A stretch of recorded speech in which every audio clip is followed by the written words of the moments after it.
Frost in the fireplace. You can't come out. Epstein flight log is out. And tell us what that spirit cooking about. Head to head with a satanist and niggas in doubt. The power of the dark side block me out. That's why I'm black and get it in any sport trick. That's why you the non-factor. 6ix9ine keep acting like you ain't acting. You wasn't flagging in the court yapping. That tough guy on the ground was just blabbing. Nigga, you can't. I'm the king of New York. At y'all niggas, I'm laughing.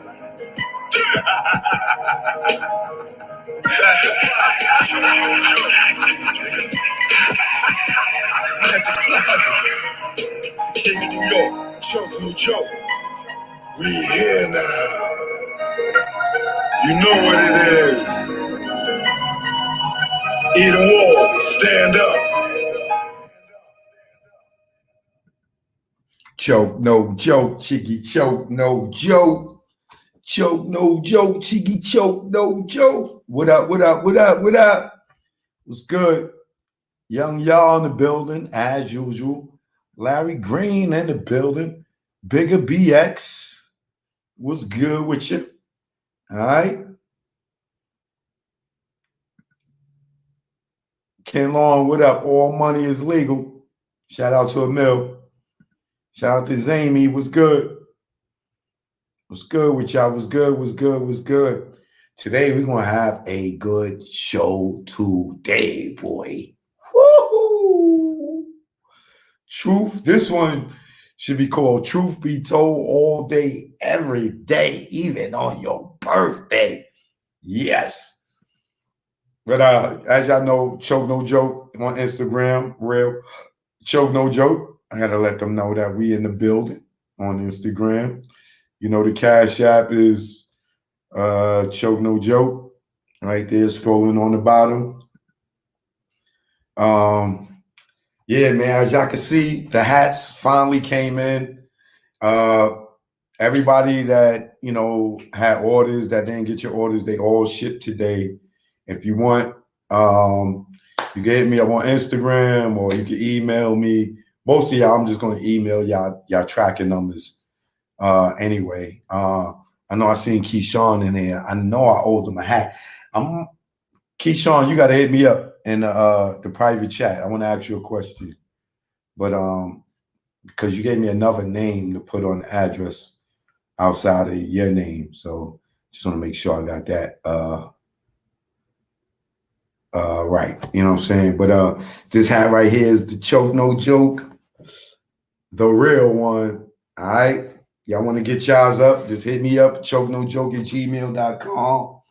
And as you know, I got to stay off my Planet joints. You know what I'm saying? I'm well stocked up, yo.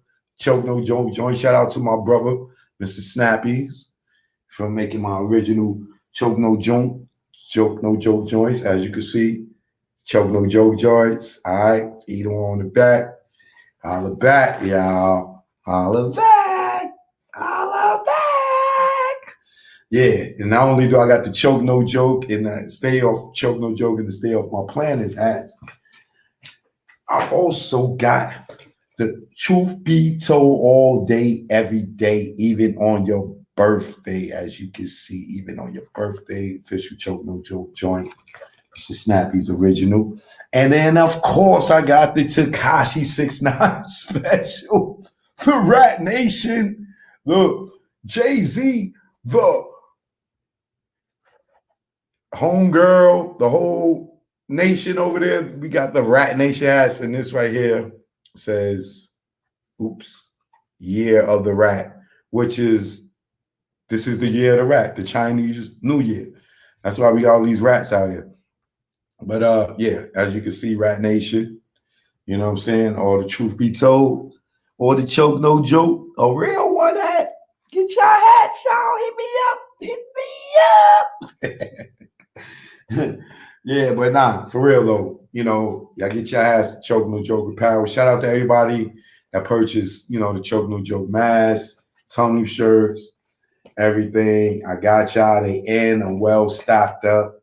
You know what I'm saying? Just email me, chokenojoke@gmail.com, or hit me up on Instagram, Real Choke No Joke.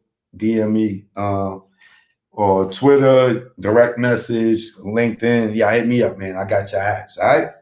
Choke no joke. Everybody that had an order, they all went out. They all went out. You'll have them no later than Friday. Sorry for the delay, but you know, with this virus slowing up the mail system, and then me getting my hats from London on top of that. You know, shout out to everybody in Great Britain. Shout out to everybody in London. Shout out to everybody over in Paris, Italy. My whole international Germany. Um, man, I definitely got a lot of love around the country. You know what I'm saying? Around the world, actually. You know, I wanted to. I had wrote a list of the people that I wanted to shout out. Let me see. Where is it?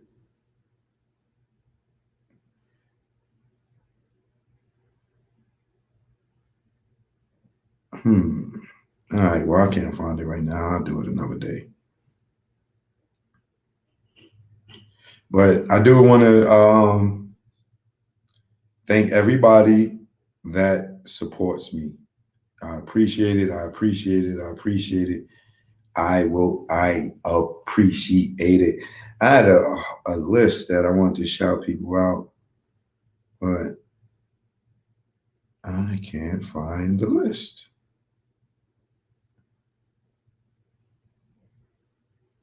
That sucks. All right, well, don't matter.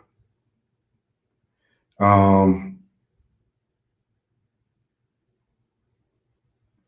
Moving on. So, as y'all know, today is Medical Mondays. I bring on the doc and the herbal nurse, you know, and we talk about things, you know, from everything. You know, last time we talked about hygiene and taking care of yourself.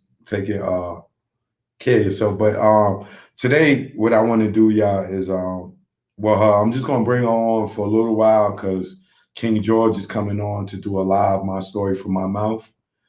And what I want to do today with her is, I believe last time that we was on last week Monday, she was telling us about how her son's friend caught the COVID-19. So what happened is, I don't know what's wrong with her thing, but it ain't. Oh, there she go. All right, cool. So one of her son's friends caught the virus, and he went to her for help, and she helped him. So I asked her to see if he would come on and talk about uh, him being positive with the COVID and what it. Yolanda, what up? You could get this hat. Just DM me or email me. These hats are for sale. But he went to her for help, and he actually turned around. You know what I'm saying? And is doing better now.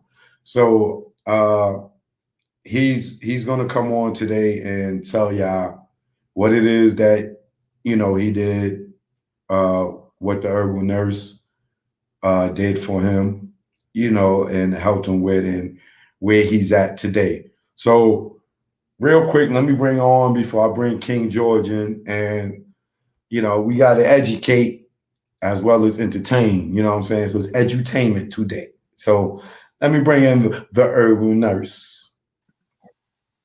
Hey. What's up, Choke? Hey, how you doing? Hey. What's going on? I'm chilling. How you doing? How you feeling today? It's a little delayed, Choke. What's going on? Can you hear me? Yeah, I hear you clear, loud and clear.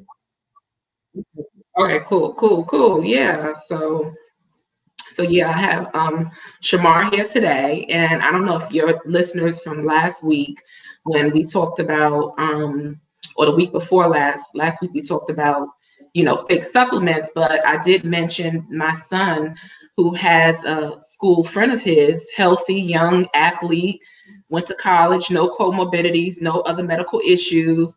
And my son called me one day and was like, yo, mom, I was on the phone with Shamar.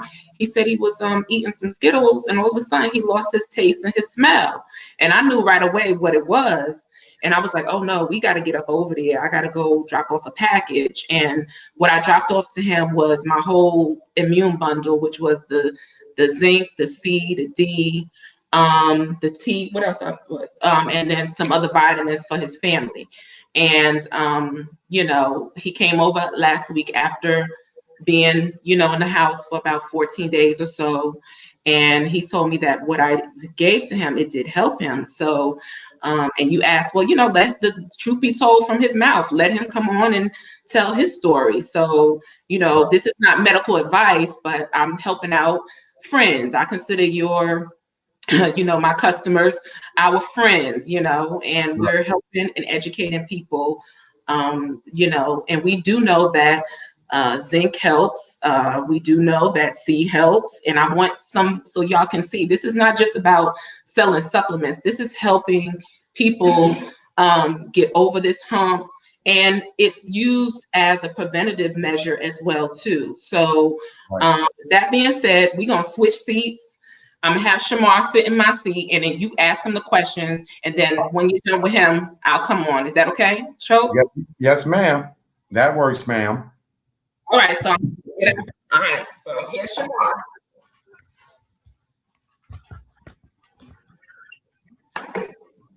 What's going on? Hey, brother, what's going on? How you doing, man? Doing well. How you doing? All right, you looking better.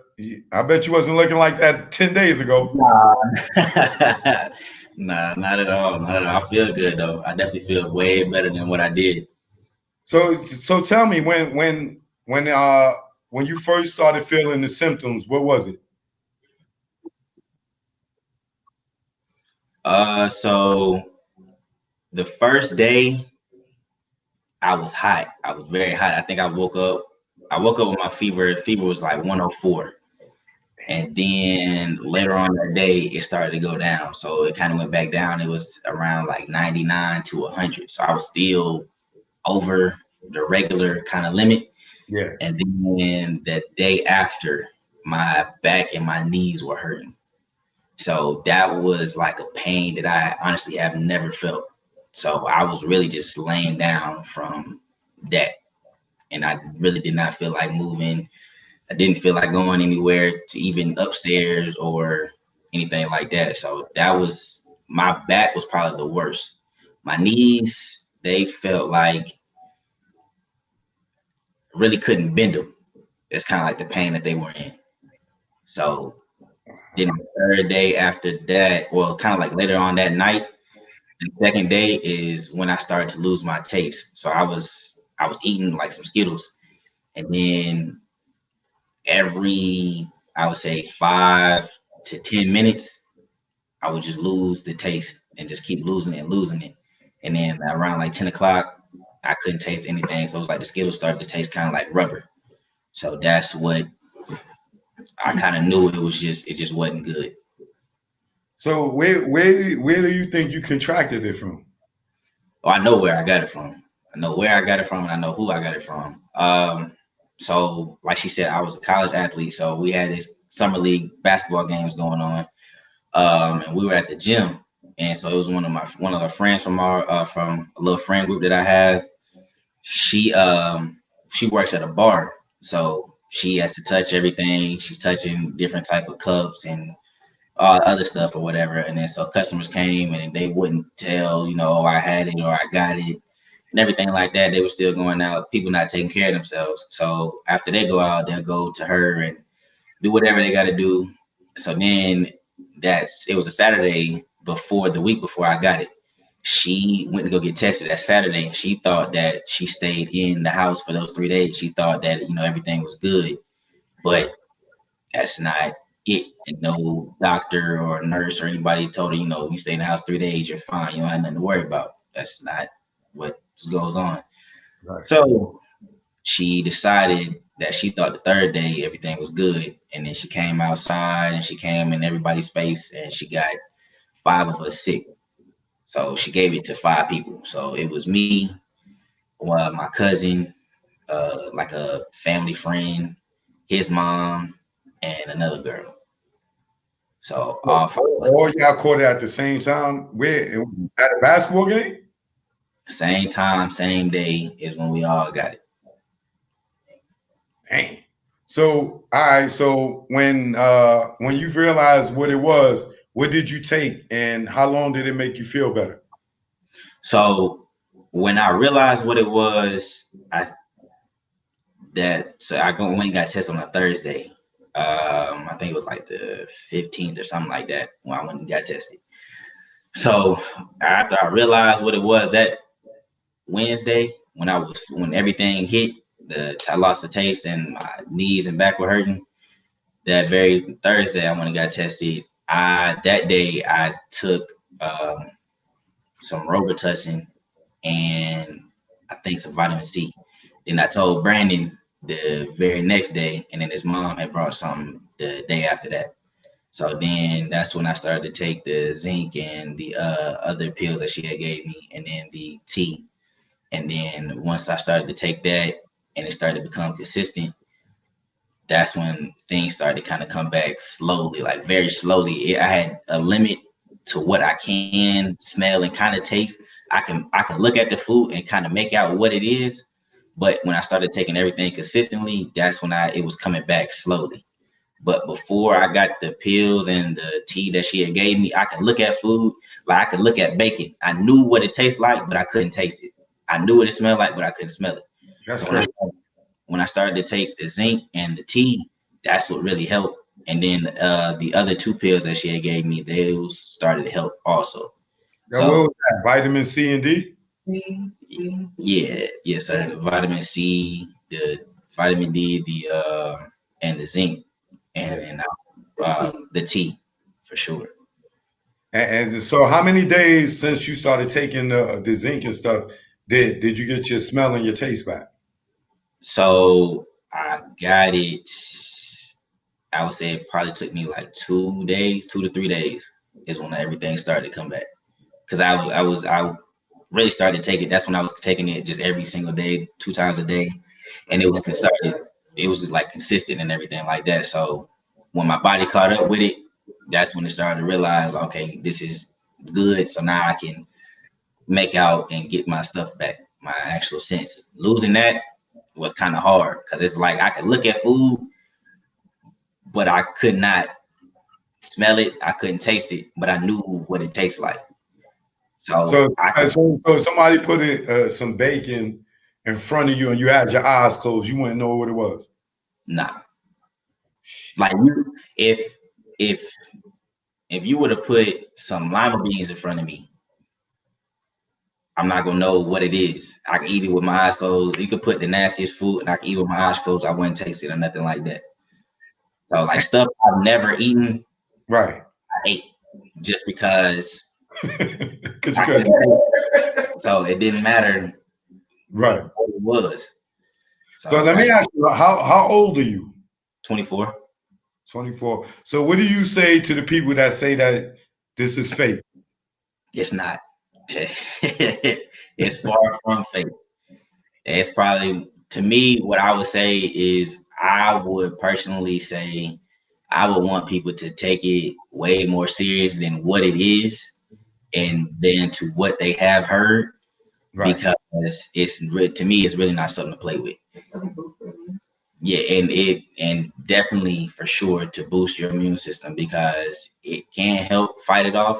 But even if it doesn't, it's definitely not something to play with because that pain of just your body aching will put you down. You will be tired. You'll be very tired. You won't want to go nowhere. You won't want to move. I don't care if you live by yourself, family members, you won't want nobody around you. You won't want to be bothered. Nothing. You just don't want to be touched because your body hurts. You're trying to find ways to sleep comfortably. It's really not going to be nothing that you can do with it. And it's that sickness the very first day. that overheating is crazy. So let me ask you, how are the other people that got infected with you? How they doing? So my cousin, everybody's fine. Right. We all sat in the house. I made sure everybody sat in the house and everything. I made sure everybody was actually doing what they were supposed to do and not just being dumb and thinking, oh, it's not nothing that I should worry about anymore. I got it, now I feel like you should still sit in the house, even though those 14 days can be the longest days right now, but you still got to do it. Everybody is fine. The person that got the body aches the worst was my cousin, because he was saying that it was so bad for him. He had to ask his mom to take him to like the hospital and stuff like that. Then he had to ask her, can you get some ice so I can just lay on a bag of ice, or I can put it in the tub and just kind of take an ice bath to kind of stop the pain, because his body aches were hurting way worse than everybody else's. But Right. everybody else is good though. Everybody else is fine now. It's just when we got it, it was between me and him who had the body aches the worst, and then his was the worst. And he said he couldn't lay down without sweating. So he really was having a hard time sleeping. Right. So All right. So what advice would you give to somebody that say, man, that joint is fake, man? Or young people don't get it. It's only for old people. anybody can get it. I don't care who you are, old, young, infant, anybody can get it. The best thing I can say, the mask for sure. Watch who you touch, watch what you touch. Really just keep a hand sanitizer on you is the best thing I can say, unless you can go wash your hands. Let me ask you a question. When y'all all was around that girl, did any of y'all have masks on? We did, and then we took them off because we were about to go play. So as soon as we took the mask off, she kept talking and she kept being around. So it was another friend of ours that asked her, because she had slipped up and said she had got tested, but he had asked her, okay, what, like, did you have any symptoms? What was your temperature? She was avoiding the question. So it's like, I would rather you just say the question. Nobody's gonna be mad at you. Nobody's gonna try to make fun of you or nothing like that, because it's not really nothing that you can control. So can you just answer the question and just tell us what's going on and just tell us what happened? Right. Didn't want to answer it, kind of avoided it. So then that very next day, we found out. So we already know. And then 2 days later, she had told us I tested positive. We already know now. So Right. it's not gonna really matter. So Right. that's the best thing I can say is really what you see if people are saying that's taking precautions is what you should do. That's really the best thing for you to do. I know for sure what I do is if I do go somewhere that does require a mask, I wear the mask regardless. But if I go somewhere that does require the mask, I try not to touch a lot of stuff. If I go to the grocery store, I'm Right. reaching for stuff that's in the back, because I know everybody's either touching the stuff that's in the front, and if they don't want it, they'll put it back. So I reach for the stuff that they just put in the Right. actual slot or whatever. I'll Right. reach for the stuff in the back and grab that. And then I go to the car. And once I leave, I go to the car. I try not to touch my door handle with my hands. I use my shirt, or I'll use like a paper towel or something. I keep a napkin in my pocket, use a paper towel, open the door, and I'll get the hand sanitizer before I touch my keys and all that type of stuff, to kind of limit any type of chance again. Right. Well, I'm glad you're all right, brother, man. I'm not gonna keep you, but thanks for sharing your story, because I just blocked this dude, Crummy Beats, whoever he was, talking about, oh, this dude's lying. He's lying. I don't believe him. When you start talking crazy like that, I just block. You don't need to be on my page, because I'm not gonna bring no false information, and you're not gonna go all the way over to our house just to come on here to share your experience to be lying. This what if I'm lying, go out there to somebody that has it, get it, and come back and tell me if I'm lying or not. And you'll see exactly what I'm saying. You'll understand the pain that I went through, but that a lot of people that went through from dying, and Right. you tell me if I'm lying about that, because it's not nothing to play with. It's very serious. going and just being around my parents, I would walk around with a mask on and watching my parents slide to the other side of the hallway or whatever. Would let you know it's kind of like, okay, it's not nothing to play with, because that's not something you want to give to somebody else. So if I'm lying, go to somebody that has it, go get it, and come back. Once you sit for those 2 weeks, come back and tell you if I'm lying or not, so they can see what a lot of people have went through. Right. Yeah, that's what I said. For the people that don't believe it, I said, "Oh, well, you just begging God to give it to you so you can see that it's real." That's how I look at it. Yeah, because I had one of my friends was saying, "I'm not worried about it. I'm not worried about it." He got it. Now you sat in the house for the 14 days. Now, whenever I see him, he has hand sanitizer on him at all times, and he wears a mask 24/7. So yeah, so you definitely worried about it. So yeah, we know. Yeah, I feel you. Yo, thank you. I appreciate it, man. Well, you got Instagram? What's your Instagram? I do. It is it's OSO_Mar. All right, man. Well, definitely appreciate you, brother, man. Thanks for sharing, man. You probably just saved a few people. You don't even know it. I hope so, because it's definitely not nothing to play with. It's something serious. It is very serious. So if you don't take the right precautions and you do get it, get what you need and stay out the way. There you go. That's the best thing I can say, because you don't want to give it to nobody. I sat in the house for 15 days solid. After I went and got tested on the 14th day, my test came back the 15th day. I still sat in the house because I did not want to go nowhere.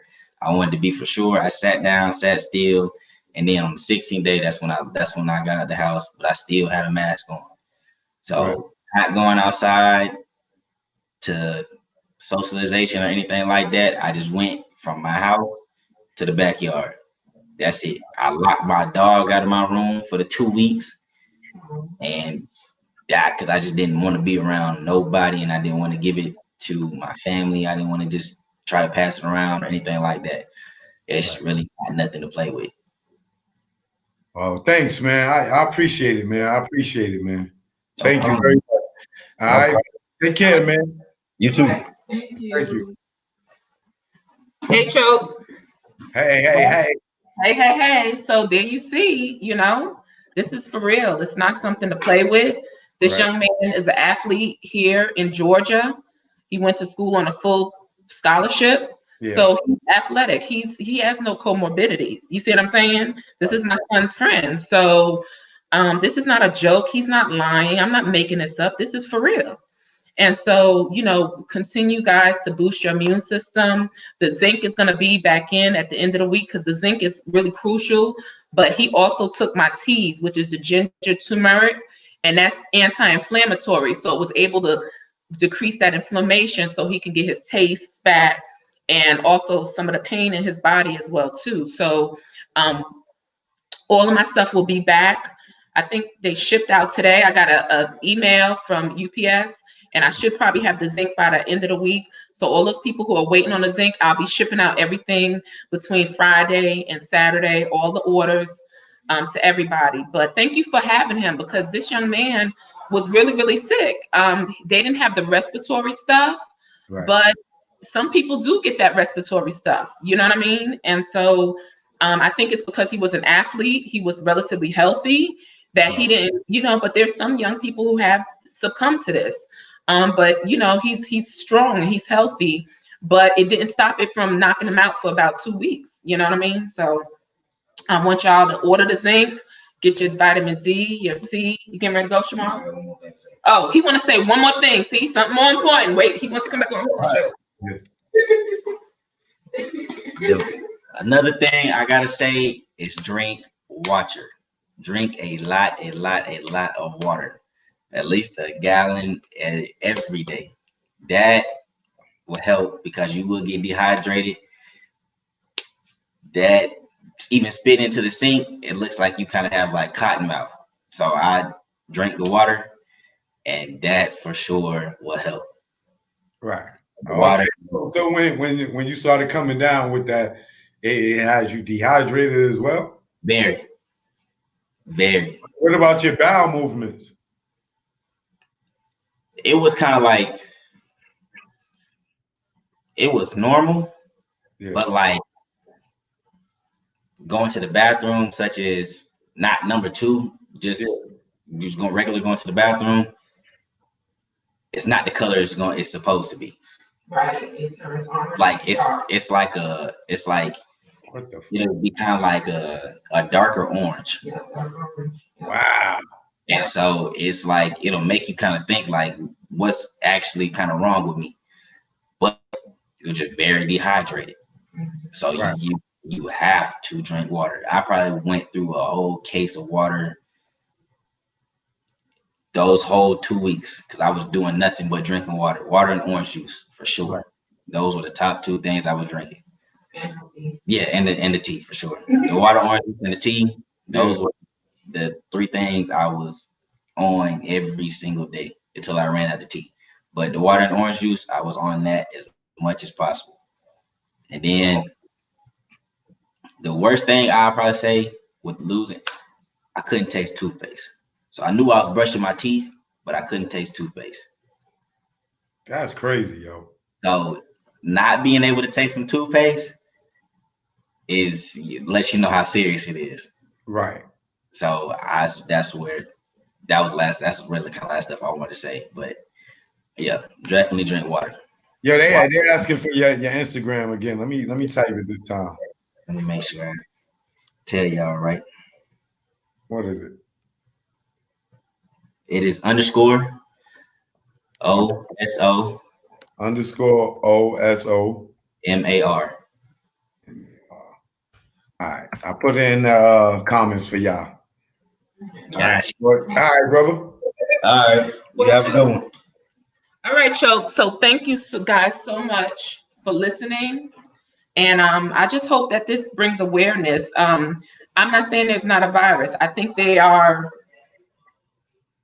making it into more of what it really is. But some people seriously are getting this. And one of the things I'm noticing is affecting Black males. A lot of Black young males, it's affecting them as well. So that's all of the ones that's out there protesting. Yeah, he had a friend that was out there protesting that came down with it. Absolutely. You're right. When you think about it, people said it was a setup, but guys, the zinc does help. It's already been proven. The C does help. That tea is powerful. It has ginger, turmeric.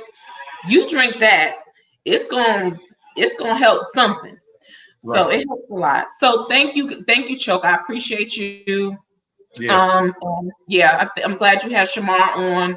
And like I said, he's here in Georgia. He's athlete on scholarship, no medical issues. I went over there. This ain't no lie. I dropped that bag in front of. I could see the look in his mother's eye, and I dropped that bag, that bundle to them, no charge, no nothing, and said, "Here. This is what he needs to do. Take this tea, this zinc, start taking it now twice a day, every day, consistently." And then she started taking some of his stuff. So he was like, "Now I don't miss a day." He said, "And I'm low on today. I take mine, and he was like, "I'm wear the mask. I still don't touch nothing when I go out. I go to the gas station. I'm snatching them paper towels out the thing, and I'm wrapping it around the pump. I'm not touching nothing. So." Yeah, I'm glad that he took the time to come on and talk, because we're gonna have the ignorant niggas that all these niggas lying, this, that, and the other. You're gonna have that, like, this kid going to take his time, come all the way over your house to come. He drove a 45-minute drive. I asked him and I said, "Do you mind telling your story and letting people know what happened to you?" And he was like, "No, I don't mind." So no, this is really the truth. There's no gain in this for nobody to make up no stories. This is what I do. You know what I'm saying? I dropped that bag over to him so that way he can get through this and recover, and also, prevent anybody else in his household. It's amazing. Like he said, the sadness part is his mom, doing a 2-step to the side when he's walking down the road. You like you got the cooties, like you with the Heisman, like Right, you know. But man, if you eating Skittles and you can't taste the Skittles, as much sugar is in that, or know, toothpaste, the nastiest thing in the world. And that's the thing about it is this COVID attacks the central nervous system. So some people, that's why they stop breathing, because some of them stop breathing because it attacks the nerves, the olfactory, but it also attacks your respiratory center that tells your body to breathe. So that's why some people stop breathing, because it attacks the central nervous system. That is for real. It does. Right. As you can see with him. So it is what it is. So let everybody know where they, you know, they could get you, because somebody's asked me where can they get the tea from. I put your website on there. Yeah, go to my website. It's the ginger turmeric tea. And it's made with ginger. I get the real, I mean, when I say this is real ginger root, real turmeric, and I mix it with some peppercorns, and you take and steep that in some hot water and drink that. I'm telling you, it gets that inflammation down. Any mucus you might have, it's gonna bring it up. So just go to my website and you know, order it. My website is the herbalnurseshop.com, right? Right, yeah. So go ahead, put that up for me, Choke, the herbalnurseshop.com. Yeah, it's up there. It's scrolling on the bottom. You see it? Oh, it's at the bottom. Oh, okay. Okay. You got the you got my Instagram. Okay. Okay. I'll put that up. I appreciate him. He's getting ready. He has to go to work tomorrow. Tomorrow's his first day back to work, actually. He was out of work. Yeah, to go back to work. He was out of work before, no, but actually his job, I think he's working from home, but this is his first day. And you know, a lot of people talk about Trump, but I'm gonna say this, and this is my plug. I'm not no Trump supporter, because I have, you know, he signed 4 executive orders on Saturday. Saturday, this man signed 4 executive orders, and I'm getting a little emotional because a person like me who has had breast cancer, which is considered a pre-existing condition, you couldn't even get insurance, yo. He's the first man, the first president that passed an executive order that anybody with a pre-existing condition can get insurance. Period, point blank, nothing to ask. He overruled that. He signed that people's extension on their unemployment insurance. He signed an executive order so the student loans can be at evictions and the pre-existing conditions. He signed 4 executive orders. He said, yo, if I'm not gonna do it, I'm gonna do it. He did that on a Saturday afternoon, signed it, and it's done. So no, I'm not a Trump supporter, but when somebody does something that's correct, I have to say what it is. He can be obnoxious. He's probably a narcissist. He is a businessman, but he did the right thing this time by signing those 4 executive orders. That's all I got to say. So with that being said, I mean, the other 4 that he signed before that, the medical ones, was great. Right, with the prescriptions, absolutely. He's signing orders. He's going above and above.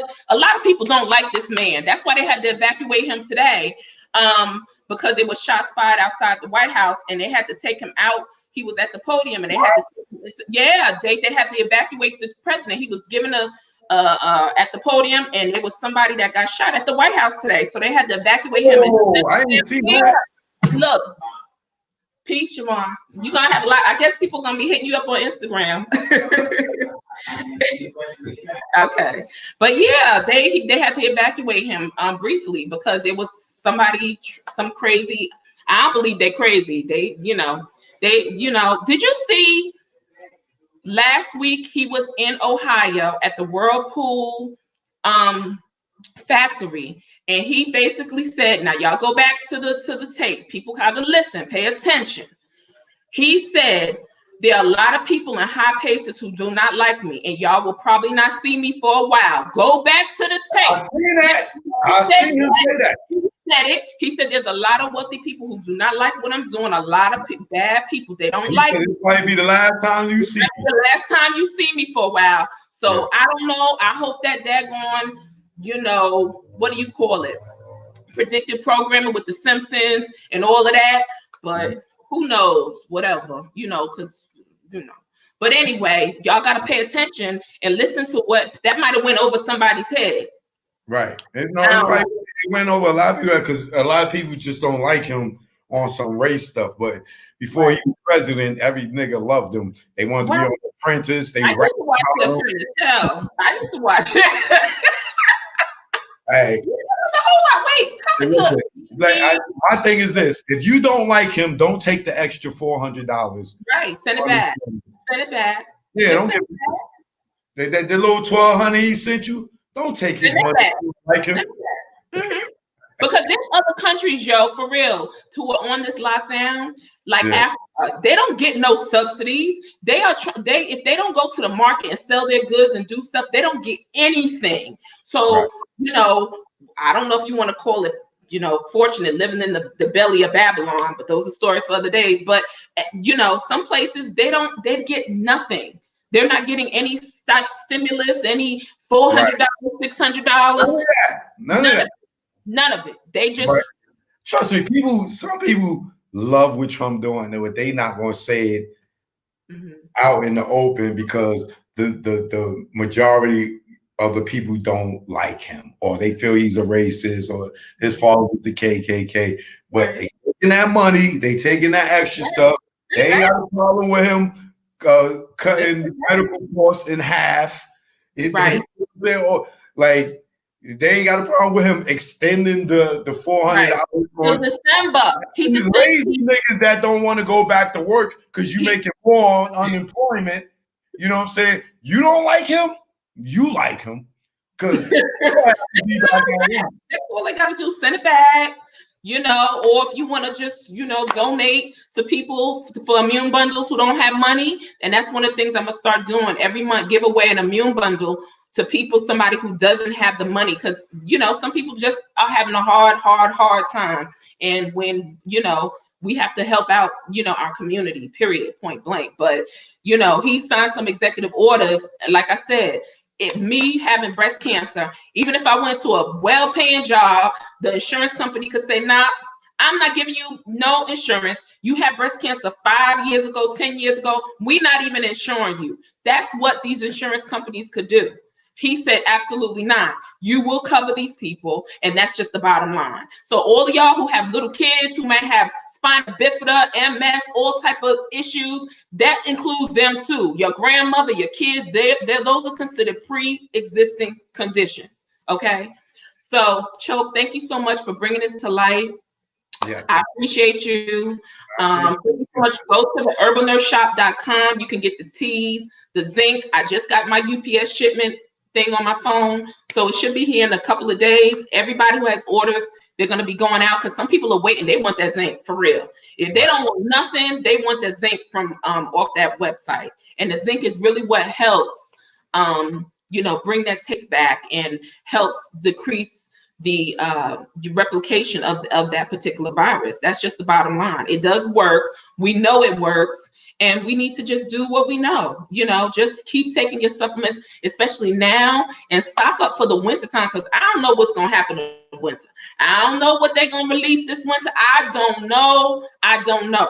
Yeah, hopefully nothing. Let's not. Well, I don't know. But at the same time, we just want to be prepared. That's all. Keep our immune system boosted. And why I say wintertime, is when there's less vitamin D, there's less sun, and viruses can stay alive longer in the colder weather. So that's why people get the flu in the wintertime. People are getting the flu now in the summer. Right. When it gets colder, guys, prepare yourself. Get your zinc, stock up, keep it in your cabinet. Just like you had issues with supply, with your hats, I'm having issues with supply too, because people who know what's up, they're ordering this stuff left and right. Doctors' offices, they getting prepared. Right. So, yeah. All right, Joe. All right, baby. I'll have you offline. Let me get King George up in here. This week. Okay. We're getting ready to get into. But stay tuned, Joe, and I'll let you afterwards. Peace. Yeah. That was the herbal nurse, Monique Mayo. As y'all know, y'all make sure y'all continue to boost your immune system. For all those that think that this thing is a joke or it's fake or whatever, that's on you. You know what I'm saying? But I will continue to protect myself and take my vitamins and my zinc and all that other stuff. You know what I'm saying? That's just what it is. You heard me? But Instagram, y'all got to come to my YouTube, man. I'm on YouTube live right now, and I got to call this brother King George, see where he at, see if he ready to go live. See where the brother at.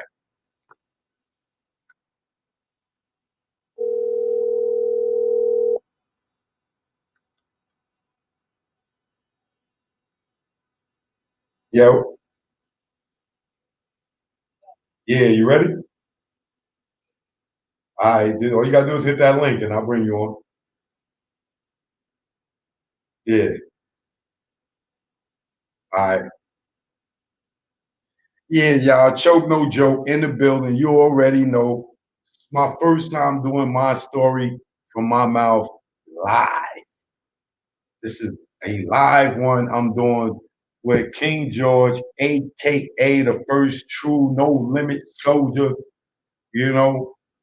Now, many of y'all may not ever heard of King George. I never heard of King George until I watched this No Limit Chronicles documentary. And in the documentary, you know, it tells a story, but while I'm watching the documentary, I'm like, oh, who's this nigga? Who is this? Who is this? Who's King George? Who is Kelly G? Who's Big Ed? Who's Chili Powder? Like, who are these dudes? Like, when we hear the No Limit story, we didn't know about all the real untouchables. At least I didn't, and I'm a diehard hip hop fan. As far as hip hop, I mean, as far as No Limit goes, to me, successfully on a commercial level starts with the Mia X, Mr. Swerve on, Mystical, Master P, the Ice Cream Man. I'm thinking it started from that point. You know what I'm saying? But now when you're looking at this documentary, then you're seeing that it was other people involved, like King George, and others. You know what I'm saying? But without further delay, I'm gonna get into this right now with my man King George. You're gonna bring him in. He is originally from the CP3, the Calio projects. For y'all don't know, he is from the Calio, and he moved to Richmond, California, just like P did and everything. But we're gonna get it straight from his mouth. Y'all know the motto from my story from my mouth is we all have a story to tell and a lesson to learn. Well, this is King George's story right here. All right. King George, what up? Hey, what's up, man? Hey, how Out you here doing, ready to spit it, let them know what's going on. Hey, that's what's up. Hey, yo, how y'all doing out there? All right. Yeah, King George here, the first true No Limit Soldier, bringing it to you, 100% real, never serve you any cut at all. I'm gonna serve you the real dope. I'm from New Orleans, Louisiana, born and raised. Left New Orleans, CP3, Mean Projects. 88, 89, I took off. The crack epidemic was at its heights. That's the only thing we can do back then, but serve that thing in a little bag off. But it got too heated, so I took off to California by my family's decision because they didn't want to see me in a pine box. At that time leaving, my boy Master P was taking off without me knowing because New Orleans is a little city. It's a crescent city, and you know everybody in the city. So you got born killers out there. You kill or be killed. That's the motto. So we decided to try to better our lives, and I headed out to Oakland, California, by my sister Cookie, and Master P headed on out to Richmond, California, where I ended up moving to Richmond after a while. All right, so let me ask you this real quick. How old are you now? I'm actually 54 years old. Okay, and how old were you when you first met Master P? Me and Master P grew up in the Cali. I knew Master P since he was about 6 years old. Okay, and where do you reside now? I'm residing in Piedmont, California. That's a little suburb of California between Oakland and Berkeley. It's like a little quiet town. Okay, so what would you say your upbringing was? Poor, rich, or middle class? My upbringing was not poor; it was dirt poor. Because the thing was, in the projects back then, in New Orleans, Louisiana, it's kind of hard on blacks out there. But the thing was, I started off about 6 years old being poor, but my family got into dealing pharmaceuticals. And then we start seeing money, at least enough money to get cars, stuff like that. Not rich, but comfortable in the ghetto. Right. Okay, and so did you grow up in a single or co-parenting home? Actually, I grew up in a single parent home because my dad was dealing pharmaceuticals. He ended up being taken out of the family like most black fathers back then. They take the man out and the woman have to raise him. But my dad was back and forth in my life. But my mom was always there because my dad was a hustler. And he get out, he worked. But in Louisiana, it's so tight to where you hustle, and next thing you know, you meet your demise as far as going to jail. Right. So, what you call it? As a kid, what did you think you were going to be? As a kid, they glamorize prison as a fun thing when you're growing up as a kid because you see your cousins, you see your brothers, you see your dad, they all going to jail. They make you think it's fun. So I'm thinking I'm going to be locked down. I thought it was fun. That was, I wasn't thinking about being no entrepreneur, none of that. I was thinking I was going to be in prison. Even though I did my time when I had to do it, but that was the outlook you had. You didn't even care. You know, you like, shit, when I grew up, my uncle been to the pen, my cousin them, shit, like summer camp. You can't wait till you get there and find out this shit is bad. Yeah. You know, who want to sit in prison? They coming out all swole, clean shit. They make it seem like they've been in the army or something. Right. So until you find out. How far did you get in your education? Actually, I got my education, honestly, to the 11th grade until I got a GED. Because the schools wasn't really teaching me nothing out in Louisiana because I wanted money. Right. Ever since I was 11 years old, I was in school, but I always wanted money. For some reason, I was around a lot of hustlers, people that got money. You know what I'm saying? So my whole thing was just getting money. Okay. So what would you say was your first career choice? My first career choice, because they always try to keep us down in the ghetto. So I didn't think that I can be nothing but probably like a garbage man or something, a person that do construction, because I wasn't trying to go to school.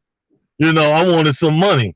So when they tell me go get a job, the first thing come on my mind, damn, I don't really know how to do nothing, you know, because I wasn't going to school. So back then I was like, damn, maybe I'll be a garbage man. And then when I tried that, I said, shit, I'm going into the pharmaceutical business like everybody else, and went that route until I got in trouble. Okay, so I asked everybody this question. What age do you feel you became an adult? I actually became an adult at the ripe age of 19. Why, you know, at least in my mind. in my mind as being a man. In my mind, 19, I thought I was a real man. Why you say that? Because I was doing man things as far as trying to have my own, going out get my money, uh, having me a girlfriend. This is things I consider as being a man. Uh, uh, uh, Trying to give back to my family and just respecting other men as men and handling my business if I'm disrespected, you know. So that in my mind made me a man. All right, I got that. I can respect that. The other thing I wanted to ask you was, how old were you when you made the career choice that everybody know you for? I was actually 25 because after a while of doing pharmaceuticals, I started getting into entertainment and I started squaring up. And you know when the break dancing era came out and the Run DMC, so when I started getting my money doing pharmaceuticals, and my mom got me a little side job because she said, "You may as well go legit because if you just do this little pharmaceutical thing, you're gonna meet a demise." You know, so I kept a little part-time job on the side doing security or something like that. At the same time, I got into breakdancing. And I got into that for a while. That kept me out of trouble. Then I got into rapping about 25, 26. But really before that, about 23, I started getting into breakdancing and rapping. And I used to go to different clubs. Me and a little guy named Shine. He was in a wheelchair back then. And I actually ran into Master P at a show we was getting ready to do. And Master P had a full tuxedo on. I tripped out when I seen him. I was like, "Hey man, get this tuxedo at." We was at a show in the Callio. They used to bring the stage out, you know, entertainers, right? And anybody had talent, they invite you in. But 3 or 4 weeks prior to the show, they'll let us know anybody got talent, you can go on this stage. So we was already signed up, and I didn't know P was signed up, and P was getting ready to go on stage and do his rapping thing and dance, whatever he do. But he was clean. He always was a guy that was always standing out. And I tripped out. He was in a full tuxedo, black and white. And I saw him on the side of the stage. I said, "P, where you get that tux from?" He thought I was trying to play jokes with him, but I was really complimenting him because he was clean. And that was the start of us getting into entertainment. So I went to different clubs, rapping on the mic, you know, freestyling to different beats back then. They had some good old school instrumentals you could throw on and just bust down on the mic, you know? Right. So when you ran into P for the first time outside of New Orleans, what year was that? I ran into P in 1988, late 1988, 90. No, early 1988.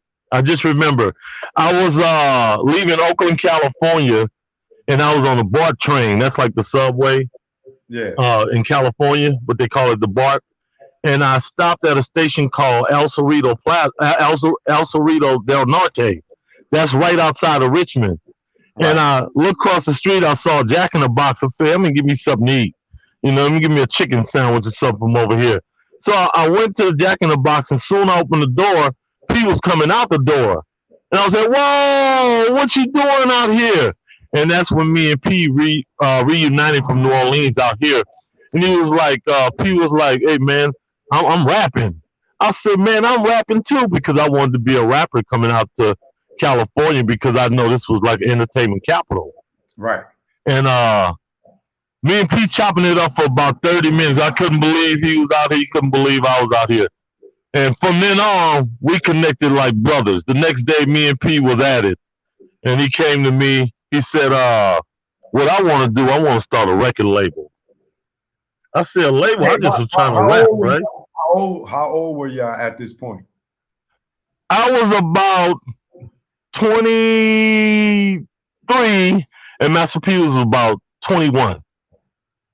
Okay, so No Limit something like that. I always was a couple of years older than Master P. So No No Limit wasn't created at this point when you ran into him. It wasn't created at that point. 1988 wasn't created. Okay, so all right, so now what happens when y'all two get together and start kicking it? Okay, we hooked up the next day. We talking, we just happy we out here because there's two guys from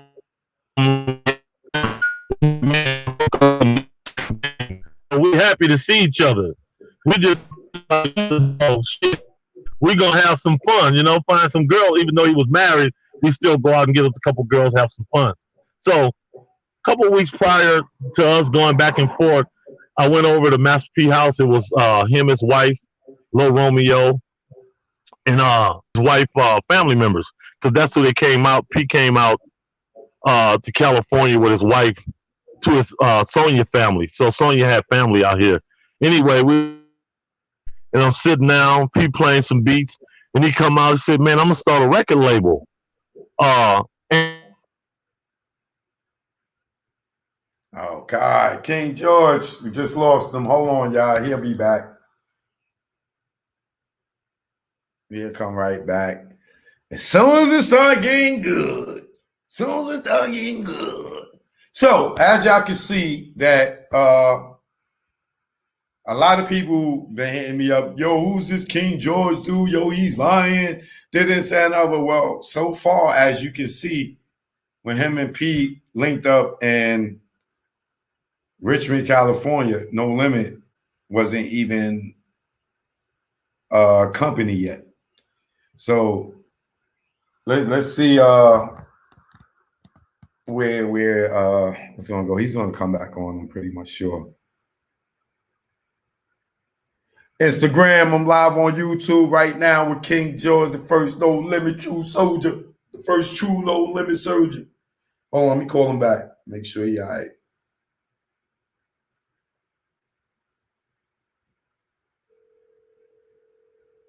Oh, there you go. Yo. Okay, we back. Yo, I think we had a technical problem there. I just cut off. Yeah. Your reception started going bad. It's all good. We good though. So the last thing you said was, he moved to Richmond with Sonia's family.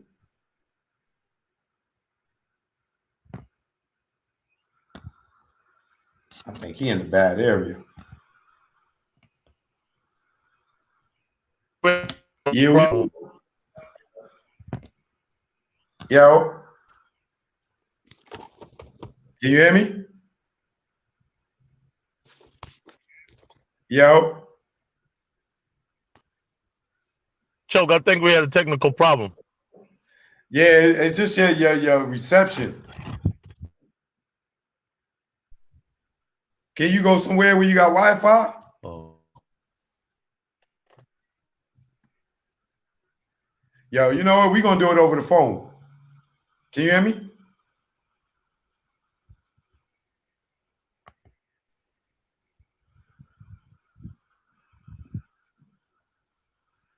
George, you hear me?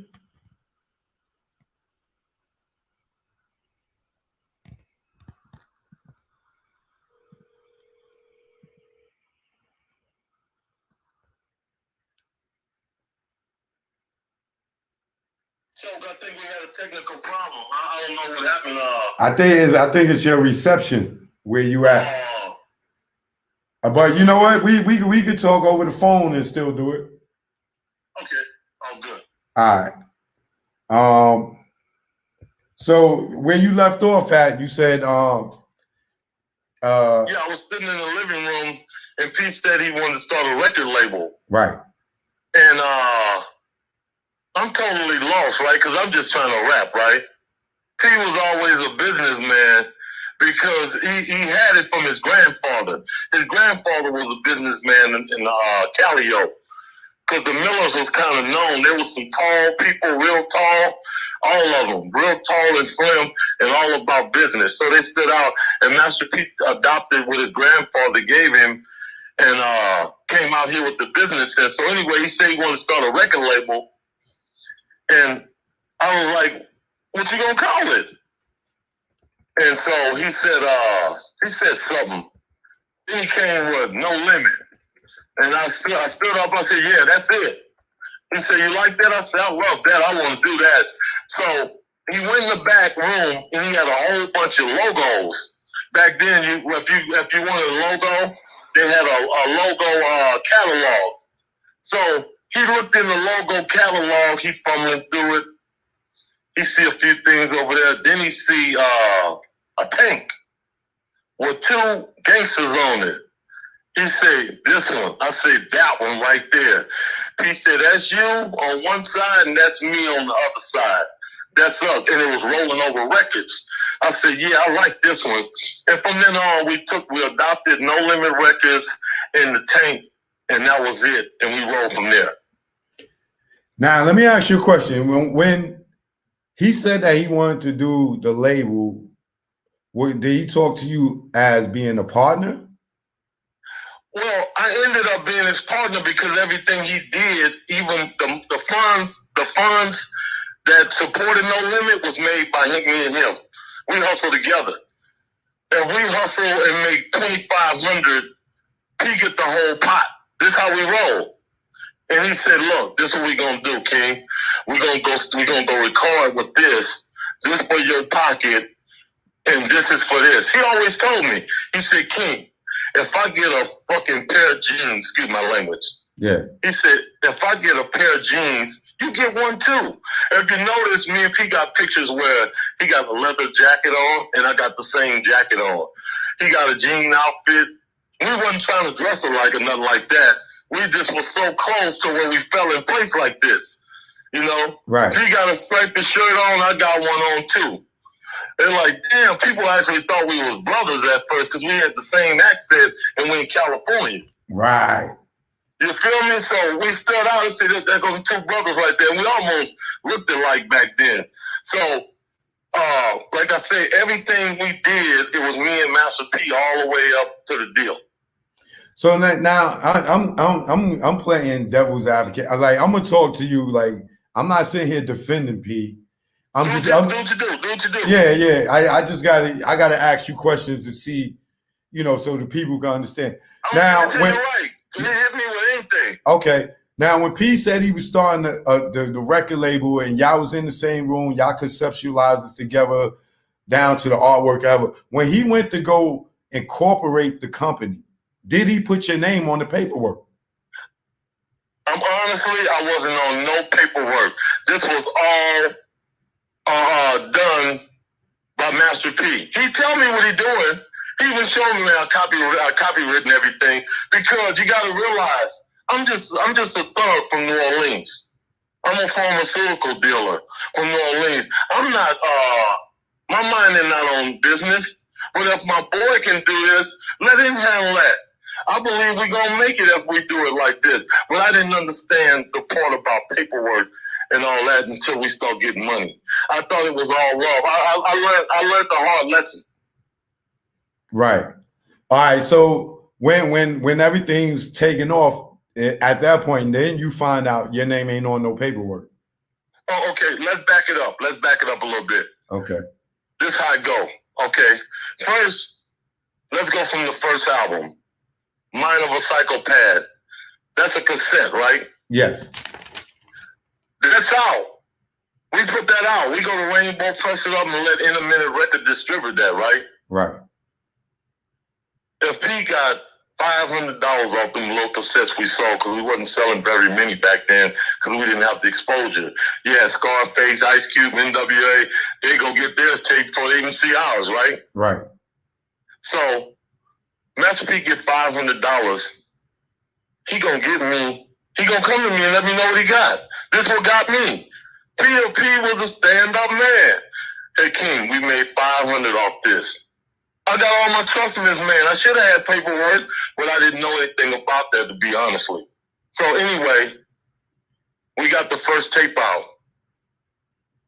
To put that with the first tape out, you got to understand, Master P got his own record store. It's a little store, but But this is his. It's called No Limit Records. It's a small little shotgun, small one room, like a hole in the wall record store.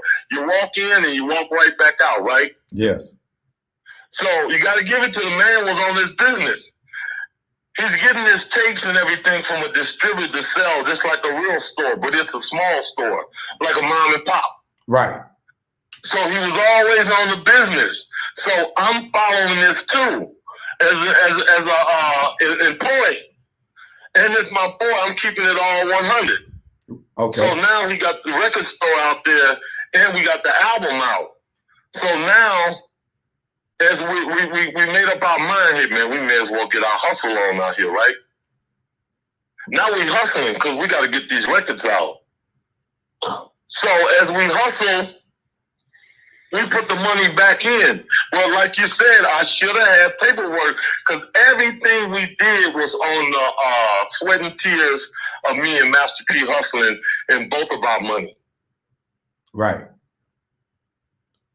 Okay, so from the very first album that he put out, you on it. I'm on it. I'm on it. You on every project? Then I'll line it up for you if you want me to. Yes, please. Mind of a Psychopath. That's the cassette that got us out there. We in there. We're not selling, but we in the game, right? Right. Okay, me and Pete take it to the streets. We got to get this money. Pharmaceutical dealing again. Plus extracurriculum activities, getting money all kind of other ways with paperwork, right? Right. So we out here trying to put out another album. What you gonna call it, Pete? So at that time, trying to get the next album, Pete thought about dropping some singles like Going Big Time. So a lot of people didn't see all those. That was little singles we was trying to get out there. Getaway, stuff like that. So the next album was Getaway Clean. That was an album with me, Master P, Chill. There's some new members from Richmond that Master P brought in. Chili D, Grandmaster Scratch, people like that. And got the Getaway Clean album together, put that out. I was on that one too, on a song called Low Down and Dirty and a couple more songs. So now, the Getaway Clean album out, we out with that one, right? Wait, real quick, let me ask you, is this the one with, is this dude named Chili Powder, Big Ed and Kelly? Chili Powder, there you go. Okay. That's when Chili Powder got in the game with us. Okay.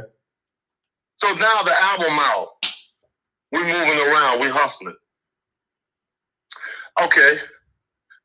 Next thing you know, me and P get into the paperwork game, right? Yeah.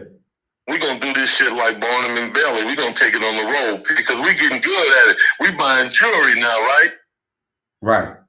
This paperwork shit, this is better than the pharmaceuticals because you get cash on the spot, right? Once you turn it over. Right.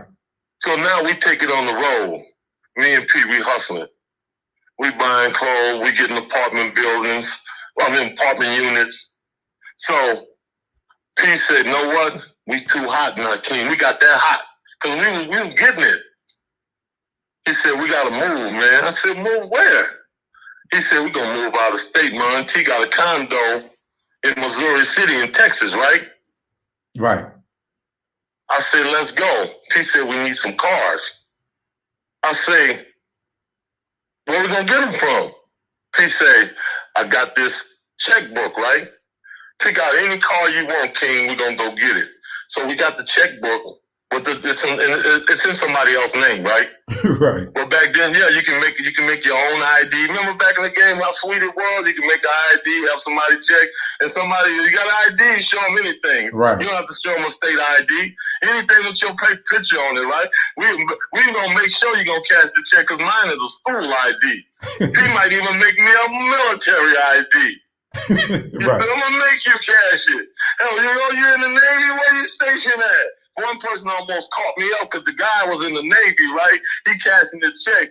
"Hey man, he was in the Navy." "Hey man, yeah. Oh, where you stationed at?" I wasn't ready for this, right? But I heard somebody say something about Fort Bragg, right? Right. And I said Fort Bragg like that. And the guy said Fort Bragg. I was like, "Oh shit!" I had to use enough game to wiggle out of it, right? Right. Hey, man, I got sick, man. I ended up going AWOL. I jumped out the window.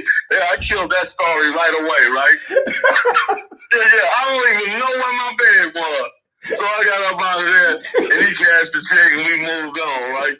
This was a square I was dealing with. I'm used to dealing with them. Right. So we got up out there and got the money, and I went on and he bought me a car. It was a big old blue Chevy Impala, one of the big old gangster Chevy Impalas with the 4 doors. Yeah.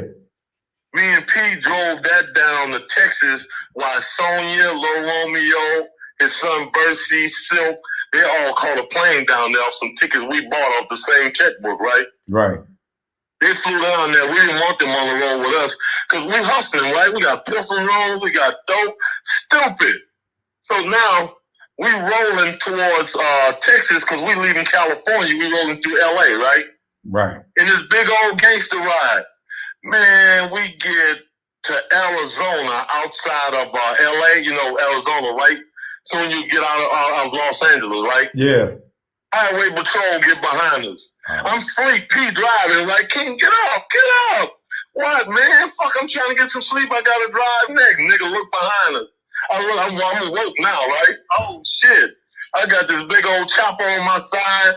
I done tucked it under the seat. We got, oh, man, we dirty, right? So now there's this one young highway patrol. He on my side, right? Because I'm on the passenger side. You know how they do it. He asked me, you got your ID? I hurry up and grab my ID, right?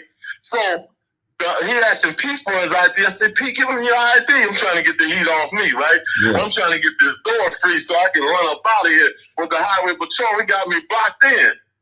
I said, damn, give it to him so he can get you out the car or something. I'm going to take this motherfucker on the road. So Pete kept on moving around. I said, Pete, come on, man, give it to him. So I didn't know Pete was trying to work his pistol down his leg so he can hit it, kick it under the thing. He was working it, right? Right. I'm like, come on, Pete. Because the guy was telling him, driver, you get out the car. It was one highway patrol. He said, you get out and you stay in because he had me blocked in. So Pete finally got out the car and I looked on the floor. I see the big old black barrel, right? I said, oh, shit. So the guy, I tucked it. I hurry up, tucked it while he took Pete to the back of the car. But I'm still trying to get out. At the same time, he got his flashlight pointed at the door, right? Waiting for me to crack it. I said, damn, then I'm going to leave Pete stuck. What I'm going to do? So now the highway patrol back there, he running my ID. He still got Pete on the bumper, right? He got his hand up to the bumper. I'm nervous because I'll be dirty, right? I'm thinking he calling more cars. I said, damn, I damn sure don't want to go to jail in Phoenix because I heard how bad the prisons are, right? Right. Yeah, I'm like, oh, shit. So some type of way, we came back Charlie, right? He said, well, he took our license plates. He said, I'm going to let y'all go, but I'm taking these license plates off here because this car is not coming back right because we got it off a bad check. Reported stolen. We was hot all the way. So the goddamn highway patrol took our license plates. Now for the next guy to get us, right? Right. So we rolling, right? Shit, we got to get this car right here. So we end up driving, we moving. We got to Texas. We got the car in the driveway, moved to the driveway. We rolling in Texas. Instead of us going straight to the house, right? We want to go to the club. Oh, man, let's go to the club and shoot some pool, Pete. Everywhere we go, it's trouble, right? With no plates? With no plates. Oh, man, yeah. I told you we were stupid. Yeah, y'all was, nigga. Yeah, we rolling. We stopped in the club, right? We go in the club. We in H-Town now. We in actually Houston. We in this big old club, a nice little club. Back in the day, we got security outside and letting people in. You know, you're 21 and you go in there. We playing pool, right? Yeah. You know how you see a girl, right? Back then we didn't have cell phones, so you had to give her your number, right? You write it down. Right. Pete seen this female he like and she like him, right? So Pete gives the girl his number. King, you got a pen? I keep a pen on me, right? Because we getting girls all day. He write the number down, give it to the girl. So me and P in a nice little game of pool. I'm behind the 8 ball, right? Right. Next thing you know, a piece of paper come on the pool table, and I'm like, what the hell is that? And I look, it's P number that he wrote down for the girl. I was like, what's this? I look over my shoulder, it's the girl dude behind P. He got a pool ball in his hand, right? He about to crack him with it. Oh, shit. Yeah. So I said, I had my 380 on my side, and I showed it to him. I said, don't do that. And the guy paused. He was like, it's like that. I said, always. So me and P, that the guy backed off, right? But I could see the guy talking to other little guys through the club, right? I said, P, we got to get out of here some kind of way. So anyway, we still fake playing pool. We think we got our mind on this dude, right? Right. We're hitting balls for nothing. I'm hitting a white ball with anything. So now we ease up out the door and say, yeah, we out here now. And P said, no, what? I want him. I said, if you want him, we got him. Like that, right? Yeah. So now me and P in the parking lot. Before we got to Texas, we stopped in another place and got these gazelles that we used to wear back in the day. Remember the $300-$400 gazelles? Yeah, definitely that. Yeah, I had the square ones and P had the round ones. So we got these glasses on. Both of us got the glasses on. So we sitting in the car. We still got the glasses on our face. We look. We said, "That go that nigga right there." Excuse my language. That go the dude right there, right? Mm-hmm. So we get out the car and we just let go. I let go about 5 shots. P left about 2. We just shooting, right? And we run back to the car. And P dropped his glasses, his gazelles. He trying to go back for him, right? And I grabbed his hand. I said, "Don't go get them fucking glasses. Let's go." So we jump in the car and we peel off in this big old Impala. We got smoke everywhere, right? Everybody gone because once we let go, everybody running. Right. We got people rolling the cars. We letting go in the parking lot. We let off about 5 shots. Anyway, we cleared. Even security ran. Everybody. So now we on the freeway rolling, right? Damn, nigga. Woo! We had to get up out there. We going to the house eating like nothing never happened, right? Yeah. We didn't tell Sonya shit, nothing. She said, damn, we got inside about 1:30, something like that. About 2 something because the club had closed at 2. And next day, a couple days later, he sent me on a mission with Sonya. He said, King, take this checkbook right here and go to Walmart and get us all kind of shit for the house, everything for the kids, you know? For little Romeo and his little brother and Sonya and them. Right. So they can be comfortable while we hustling in the streets of Texas. So I'm out at the Walmart, me and P wife, and I got this ID P made for me, right, with the checks. And the guy, one of the security said, hey, that looked like the guy they was talking about at that club shooting, right? Oh shit. And I was like, that's what I said. And I told Sonya, I said, let's go. This guy, the security guy keep pointing at me. They ain't even tripping off this check, right? Even though this bad too. Right. So the sheriff walked through the door. A sheriff deputy, my heart dropped, right? He wasn't on business for me. He just walking through, getting ready to shop. And the security dude ran through, hey, can I, because I was getting ready to leave these little house police, right? I said, man, I'm gone. I'm about to walk. They touch me, I'm hitting them, right? But this is security. Store security, right? Yeah. The real man walked in. He grabbed him. He said, officer, can you please detain this guy? That looked like somebody that was talking about a shooting. Plus, I don't think this check is, I think he's doing something with a check too. So the guy get me, and he get his sergeant and everybody else. They said, you know what, we got to take you down. We don't know it's you, but we got some people that we need to look at you and see if it's you, right? I said, man, I'm not. I had a California ID. I said, I'm not from here, sir. I've never been to any clubs. So we get down to, not to make a long story short, I get down to the Harris County detective thing because they got to sort this shit out. Just like on the last 48, I'm on TV, right? Right. They recording it. And they kept asking me, they said, look, man, we got you. You know, we ain't worried about that check shit. We know you was doing that. They got me red-handed. They say, but we want to know if you was out there doing the shooting because nobody got killed, but somebody got shot in the butt and somebody got shot in the hand, right? Off a ricochet bullet. Right. But we ain't here to try to take you in from there. If you be a man and man up for us and get it up, because we know it's you. We got 3 people behind that glass saying, yep, him. Them 2, him and his brother. They was like, where your brother at? I said, man, I don't have nobody. I'm solo bolo. They're like, man, you going to take the whole rap by yourself? I said, man, I'm going to have to because it was just me. And that's when I met my demise and had to do my time in Texas prison. Damn, you went to jail yes. for a chick. They kept asking for my brother, Master P, right? Right. After 2 years, I got out. He wanted to come. I stayed in for like 2 years because I got an 8, right? But in Texas, in 1990, was a law where Texas prisons was so overcrowded, they had to bring a law where they had to break your time back down. If you do good in prison, you get your time broke down to almost 2 months off a year. I'm gonna say almost break a year down to 2 months. But you'll be on paper for about 6 months so they can watch you, right? Right. But you out of jail because Texas is one of the biggest states. So the crack epidemic had so many people in prison, so they had to ship me off to Mexico because the Texas prison they have no room. Dang. I did my time in Mexico. You know how that is? I had to eat beans and burritos, no American food. Right today, I don't eat no Mexican food. If you bring me a burrito, I'm going to be pissed off. I'm serious. I don't eat no Mexican food. And if I'm forced to eat it, people are like, damn, you act like you ain't enjoying that. I had to eat that for 2 years. Baked beans, and I had to watch El Mundo every day. Yeah. That's what I had to do. 2 years flat. And the only reason why they were supposed to get out in a year, right? But I wasn't from Texas, so these Texas boys kept testing me. They fighters out in Texas. They always want to box you or something. So they want to box me, I'm going to slit your motherfucking throat. Right. That's what you get when you mess with me. I was playing spades with one guy in the dormitory. It was an aggravated dormitory because there was so many youngsters in there, right? Right. They was fighting.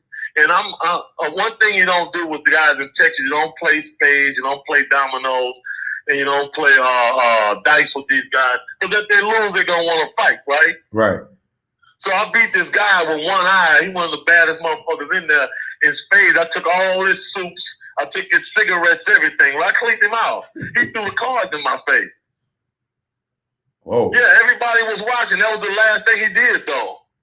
Yeah, they thought he got hit with a brick. Yeah, I'm sure he had one of them things on the side of his head. I tripped myself. I didn't know I was hitting that hard. Right.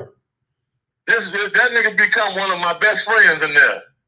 I bet he did after that. Yeah, I didn't even know. I kind of put little stars on my chest. But anyway, not to make a long story short, I got up out of there. Wait. When you got locked up, you didn't get a bail? No, I didn't get no bail because they didn't want to give me a bail when I went to the arraignment. Oh, because you was from out of town. Because the guy who got hit in the hand and the girl off the ricochet bullet off the wall, they didn't want me to get out. They kept telling me, I don't want him out. That guy's dangerous, right? Right. No bail. I got indicted like 2 days later. You know how fast they indict you, right? Yeah. So I'm indicted. That's the first thing I knew about indictment because I called my mom. I said, Mom, I've been indicted. She said, yeah, you've been indicted. That means they're going through with the trial. Wow. So yeah. So while you was in there for the 2 years, were you in touch with P? Oh, my sister was in touch with him. What he did was he sent me a picture of the new albums he did. He did Mama's Bad Boy and Understanding the Criminal Mind while I was locked up. He told my sister, me and P was like brothers. And my whole family know P. He done edited our bed. Me and P lived in an apartment together with his wife.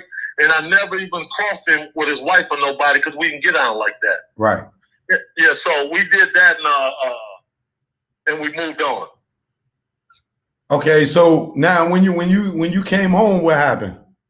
Oh, when I came home, when I first got out, I had to go by this lady that was taking care of me. Her name was Nellie, right? Mm-hmm. She was connected to these kingpins in Houston. I ended up meeting a kingpin in prison that hurt his arm. He got shot by the highway patrol, and he couldn't fight. And he was on the top bunk from me. I was on the bottom bunk, and we talked all night. He said, "Man, I like how you get down. I need some hands, right?" Right. I said, "Shit." He said, "If you be my hands, I'll put money on your books you can't believe. And you only can have up to 300 on your books in a prison in Texas, right?" Right. I was always at 300 Wood Commissary. Always there. I had people coming in the dorm cutting my hair for 2 suits. Mm. So I met the kingpin, and he said, "You got a girlfriend?" I said, "Not at this moment." He said, "You got one now. I got a girl on the street named Nellie, right?" Right. Nelly was up seeing me the next day. That's how much power the Kingpin had. Nelly was my girl, a light-skinned, thick thing, right? Right. Thick. I couldn't believe it. I was like, wow. So she replaced the Kingpin, put money on my book, and she took care of me through the whole 2 years. Had tennis shoes. You know how you can get a box, right? Every month they let us get soup, toothpaste, anything you want in the box, right? You know how I'm going to do it. Right. I'm going to get the toothpaste. My toothpaste going to have a quarter zip of weed in it. My toothpaste going to have a quarter bird of coke in it, right? Right. So I'm the only one in the dormitory with all the goods. Yeah, so Nelly did her thing for the whole 2 years, and I ended up getting out and going by her house because I couldn't leave for like 6 months. They had to watch me, right? Right. They're like, you can't leave for 6. Texas is a hard state. You don't go there. They don't want to let you go. So I get by Nelly house, stay for the 6 months, do my thing, and I tell her, I say, baby, I got to get back to Oakland, California, because my boy out there doing music. She's like, baby, don't leave me. We need to get married. I said, I need to get married by doing this music. So I broke her heart, right? Right. And she dropped me off. She was so pissed off. She dropped me off at the Greyhound bus station in Houston, Texas. She had the money to get me a plane ticket. She said, okay, you going? You're going to go with nothing. Damn. So she said, and she gave me $100 bill and gave me a kiss. And she turned around, you're going to miss all this. She had a big old ass, too. I cried on that bus. I wanted to go by the bus. I said, baby, I got to do this music, but I'll be back. I got a name on my back with a 4-leaf clover. Damn, yeah, you was loving her, huh? Yeah, I was loving her. She was, oh, man. She was like ice cream in July. Yeah. So I got out to Oakland, right? And the first thing I asked my sister was, my sister had a hair shop, her and her husband. So I went to my sister's hair shop. My sister's so happy to see me. I'm her only brother, right? Right. She's like, you staying with me? You staying with me? So I get with my sister, and I walk across the street, and I see Peace Sister Germany. And she was my girlfriend at a while, Peace Sister, because we had got together. And she said, boy, you out? I said, yeah, I'm out now. She said, Pete right there in Richmond. He waiting on you. I said, where you at, man? I'm not lying. P was at the shop the next day. P, come on, nigga. Come on. But I said, where you taking him at? He gone. He gone with me. Now me and P back in the car again. We back at it the next day, right? Right. So now C Murder fly in town because C Murder was fighting a war in Iraq. When that Iraq shit was going on, C Murder fought in that. Right. So we all in P spot in Richmond. They got a little apartment. It's Lil Romeo, Silk, C Murder, Sonya Mama, Sonya boyfriend. We all sitting down, and P and C Murder sitting on the couch watching me. Right? They say, C Murder say, P, we need to get King a girlfriend tonight. So I'm happy now. Yeah, go get me a girlfriend. So they said, let's take a ride. They take me on a ride. I don't know I'm going to a robbery, right?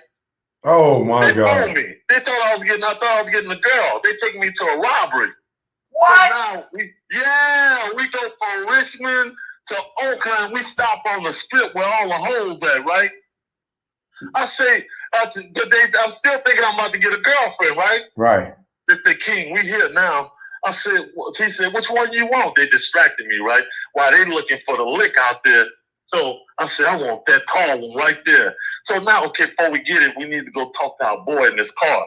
This guy had the money in the car. So now they're like, King, get the back over there. Hey, man, what y'all doing? We about to take this car, man. We're about to get this money right quick. Hold on, man. I just got out. All I want is a girl, right? I couldn't even move. See Murder take his pistol and break the glass with the dude in there, right? Give it up. So the dude panicked, right? He got a girl in there with him. They jump up. He trying to start the car. Pete done broke the other glass over there. I'm standing in the back because I don't want no problems, right? I ain't doing nothing, right? Right. I'm trying to be out for at least 2 weeks, right? At 2 weeks out in Cali. So now we jump back in the car. They get what they got to get. We take off. I said, man, next time we go on a robbery, let me know, man. And that happened with that. God, yo. Yeah, we was doing it, man. Yeah. Yeah, you know, and don't take this as disrespect when I say this, but it seemed like P used you as what they call these young niggas call now a throwaway nigga. Like get you to do all the dirt that they won't do, and then they don't care if you go to jail or not. Well, I'm not gonna put it like that because you had to be with us to see it and to be in it because P not like that. He get his hands dirty now. Well, you did say he broke the window and C did too. So I'm saying in retrospect, you looking at it from a man's point. He did. I was the kind of guy that if you look at it, he did use me. At the same time, I was being used in a way where I took it like I was gullible, but I was being used. You're right. You're 100% right.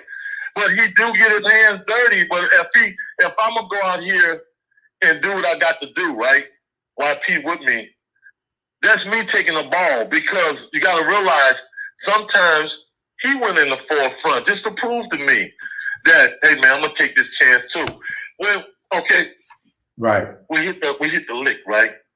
He said, I'm gonna hit the lick. You stay in the car, right? I said, okay. He proved it to me one day. I ain't do no work. He came back with the bag, and he gave me half of it.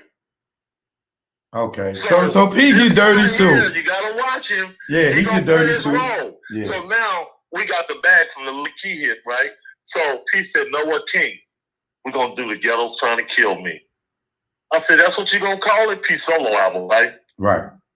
And we're gonna advertise you coming out, your new album. What my album gonna be called, P? Life of a Kingpin. And when we drop your shit, King, man, your shit should be coming out gold. We start seeing the dream come alive, right? Right. So now we took this money, did the Ghetto's Trying to Kill Me. It's a good album. This is a quality album. People start noticing, right? So one of the producers called Nate Fox, right? We go to Nate Fox's house and we record the Ghetto's Trying to Kill Me. So we celebrate. We're gonna take Nate Fox out to the strip club in San Francisco. This is me and Pete's favorite spot at night after we go to the studio, right? Right. We go get some girls at the strip club. And we was like VIPs, they knew us. So now we jump in the car. We're in like a 4-door car and we moving. Before we leave, we stop in Oakland to pick our bag up, right? We got to get these pharmaceuticals about 3.5 ounces, right? Right. So now we on 580. That's between Richmond and Oakland. We can go to Richmond and drop this stuff off because it's a lot of shit on us, right? Plus we got pistols on us. But before you get to Richmond, it's a left lane that says San Francisco, right? Right. So P said, know what? We don't need to drop this off. We're going to go to San Francisco to the strip club. We're going to be good. Oh, I said, let's go. Yeah. I said, let's go. I ain't tripping. Let's go. That nigga P, that nigga take chances, boy. Yeah. I said, come on, here you go. So we headed to Frisco, right? Yeah. I done fired me a joint up, right? I'm smoking my weed, right? Blowing it out the window. So now we get to Frisco. We 1 block from the strip club. But in San Francisco, all these streets got these cars on it. It's hard to find a park, right? So we hitting these blocks. We end up turning a block and going up a one-way street. I got a half a joint in my hand hitting it good, that good weed, right? Right. Man, I said, P, we on a one-way. We laughing, right? Oh, shit, all I'm going to do is turn around. Here come a motorcycle cop. A real one, right? One of them big ones. Okay. He hit them lights. My heart dropped, right? Yeah. I know this ain't happening. I know I'm dreaming, right? I got a police behind us. I got a chopper in my pocket. I got an ounce and a half. P got not knowing how much dope in his pockets and 2 pistols, right? You got a small one and another one in his back pocket, right? Because we had to go pick the shit up. You got to have your shit on you when you're doing this back in the day, right? Right. So the cop behind us, I'm about to cry. For real tears, though. I don't want to go back yet, man. Damn, it was hard over there. So now, Nate Fox sitting in the back seat, P in the driver's seat. The motorcycle cop put his car right by P. No, put his bike by my door. I can't get out. And run down this alley. Right. So He get P out the door. The motorcycle cop by himself. He one of them smart ones, right? He watching all three of it, and they can't get out because he got the back door and the front door blocked with this big ass San Francisco police motorbike. So he get P out the car. P got on a leather jacket, right? Mm-hmm. And these long shorts we used to have on with these deep pockets to hold pistols and dope. So the guy bring him over to the side and got him by the collar of the jacket, just by the collar, and the cop calling for backup. I got 3 of them. I need all cars, right? So when he said I got 3 of them, I got all cars, Pete wiggled about the leather jacket. The cop got the leather jacket in his hand now. That's all. The cop couldn't believe it. The cop was pissed off. The cop turned red in the face. It's a white man. He turned red. He was so pissed off. He couldn't. He's a fast individual, bro. Right. He tall. He can move, right? He can wiggle, right? So now he gone. And the cop moved the bike from by my door, right? And he took off behind Pete. Pete gone. Yo, me and Nathan had nothing but sirens in the street. They gone after Pete gone about 4 or 5 blocks. He moving. I jump in the driver's seat, right? I take the car. I'm moving now. I'm all hitting all these blocks down here trying to get out the city, right? Right. So I see all this commotion. Me and Nate hit this other block. They got him, right? Man, about 10 cars. They whooping P ass, right? Man, they hitting him everywhere. We look at them. We keep moving, right? So we get on the freeway. And I tell my sister, I said, they got P. They whooped his ass too. She said, oh, you gonna get him out? I said, I don't know, because he had a lot of shit on him, right? But I found out Pete threw all that shit as he ran, right? Right. He had them dope fiends running around there, niggas grabbing the pill, you feel me? Right. They didn't find none of that shit. So the next day, they let him out because they didn't have him for nothing but evading. Right. Yeah, they invaded here. I said, man, so Pete come out, his ankles, and man, they fucked him up bad, right? Yeah, they drug him. So his ankles and his kneecaps was all drugged because they was dragging him to the car. Damn. Yeah, they fucked over him bad. So he called me and said, nigga, I'm out, but I'm all scratched up. So we are hustling again. I think he was on like a crutch when his leg was all fucked up. So he stayed on the crutch for like 2 months. Damn. Well, I definitely want to retract what I just said about you being a throwaway nigga, because P was getting his hands dirty. Yeah, that's what got me with it. Come on, man. You're not going to hang with a dude that, if we snatching pocketbooks, right? Right. I got to see if you going to snatch one. I'm stupid, but shit, I'm not stupid.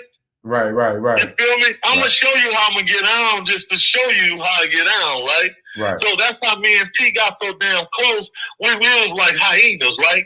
Right. This hyena gonna be on that side. He gonna bite your ass because if you go through that hole, that hyena gonna get you. That's how I got so close as brothers with this dude. Got you.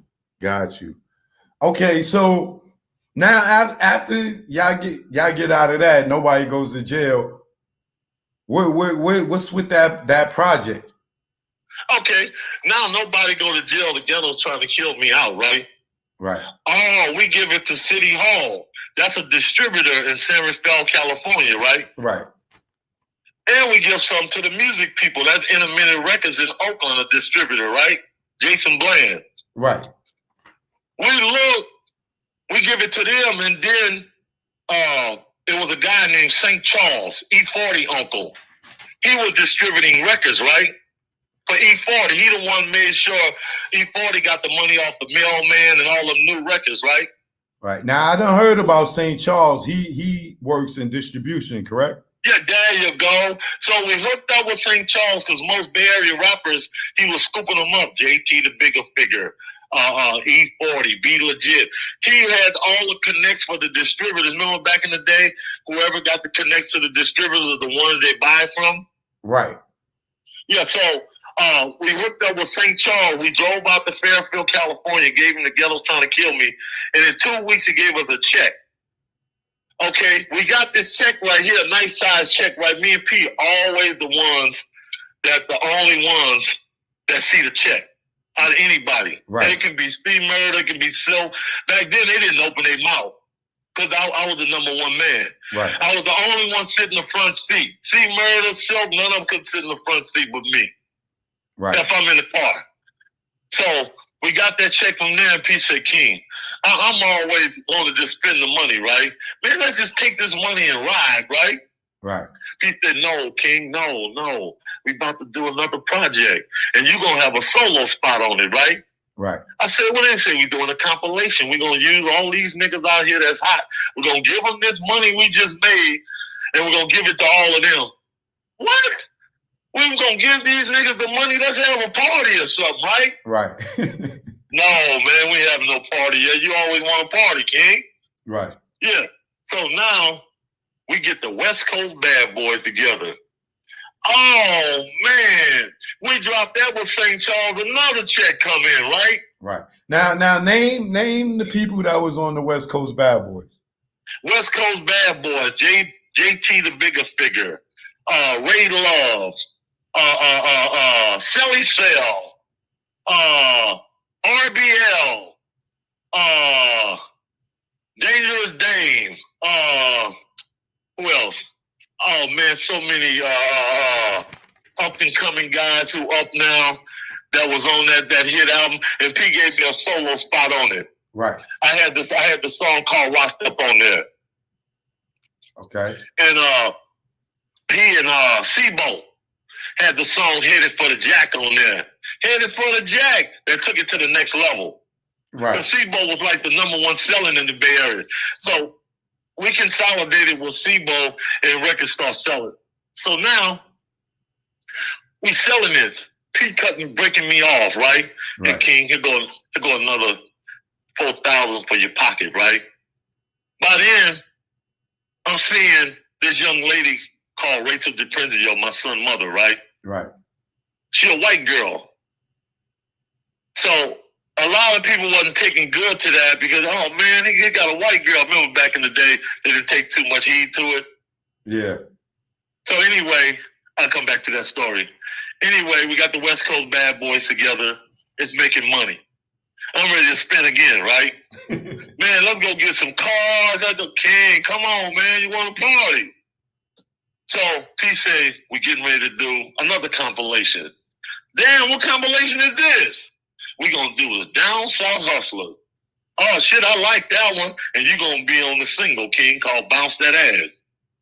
Okay, we're going to go get UGK on the single. They were hot back then.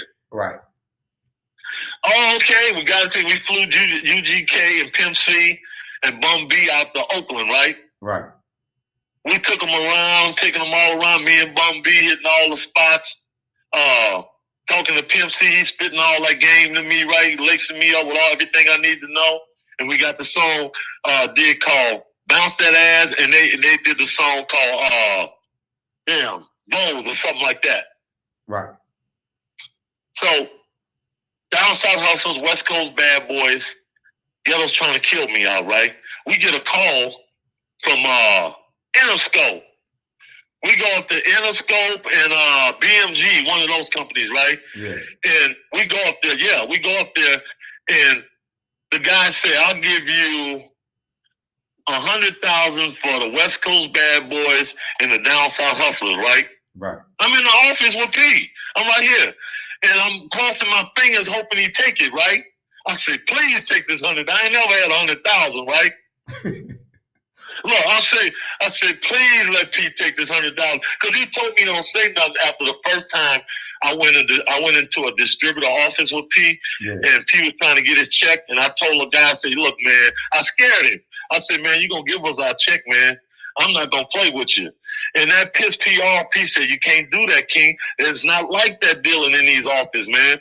You put your hands on these people, we ain't going to sell no more records. He told you I right. said, okay. So I shut my mouth after that. I always played my role. Right. So when we was in Interscope and all this and Atlantic Records, and P turned down that 100,000, I was pissed off. I said, man, why would you turn down 100,000? He said, King, be cool, man. I'm doing this right. I shut my mouth, right? I couldn't understand it. Right. I said, 100,000, that's a dream come true for me. So we leave out the office, and we still going to St. Charles getting these little checks from him, right? Right. So everything going good. We're doing appearances. We're doing a few shows out of state. They're calling us out there in Kansas City. We getting around. We're gonna make these records sell because we gotta show up, right? Right. They seeing us in show. Look at Master P, and I was semi Master P bodyguard too.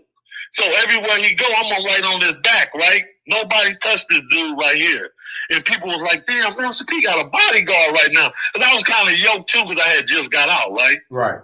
You know how we do. We do 500 push-ups every morning, right? Right. And we look like we got rocks on our shoulders, right? It's looking so good. You got so that. So now right. I get out and I bring that to the game. So now we hitting all these spots, and we getting hot out there. And we met EA Ski, right? Right. Shout out EA EA Ski. EA Ski was always a part of it from when I was locked up, because that's who hooked up with Master P and made sure he kept everything going. From the Mama's Bad Boy, that was the man who brought the production before Ghetto was trying to kill me. So, but I never hear P mention EA Ski. He don't mention him because I don't know why.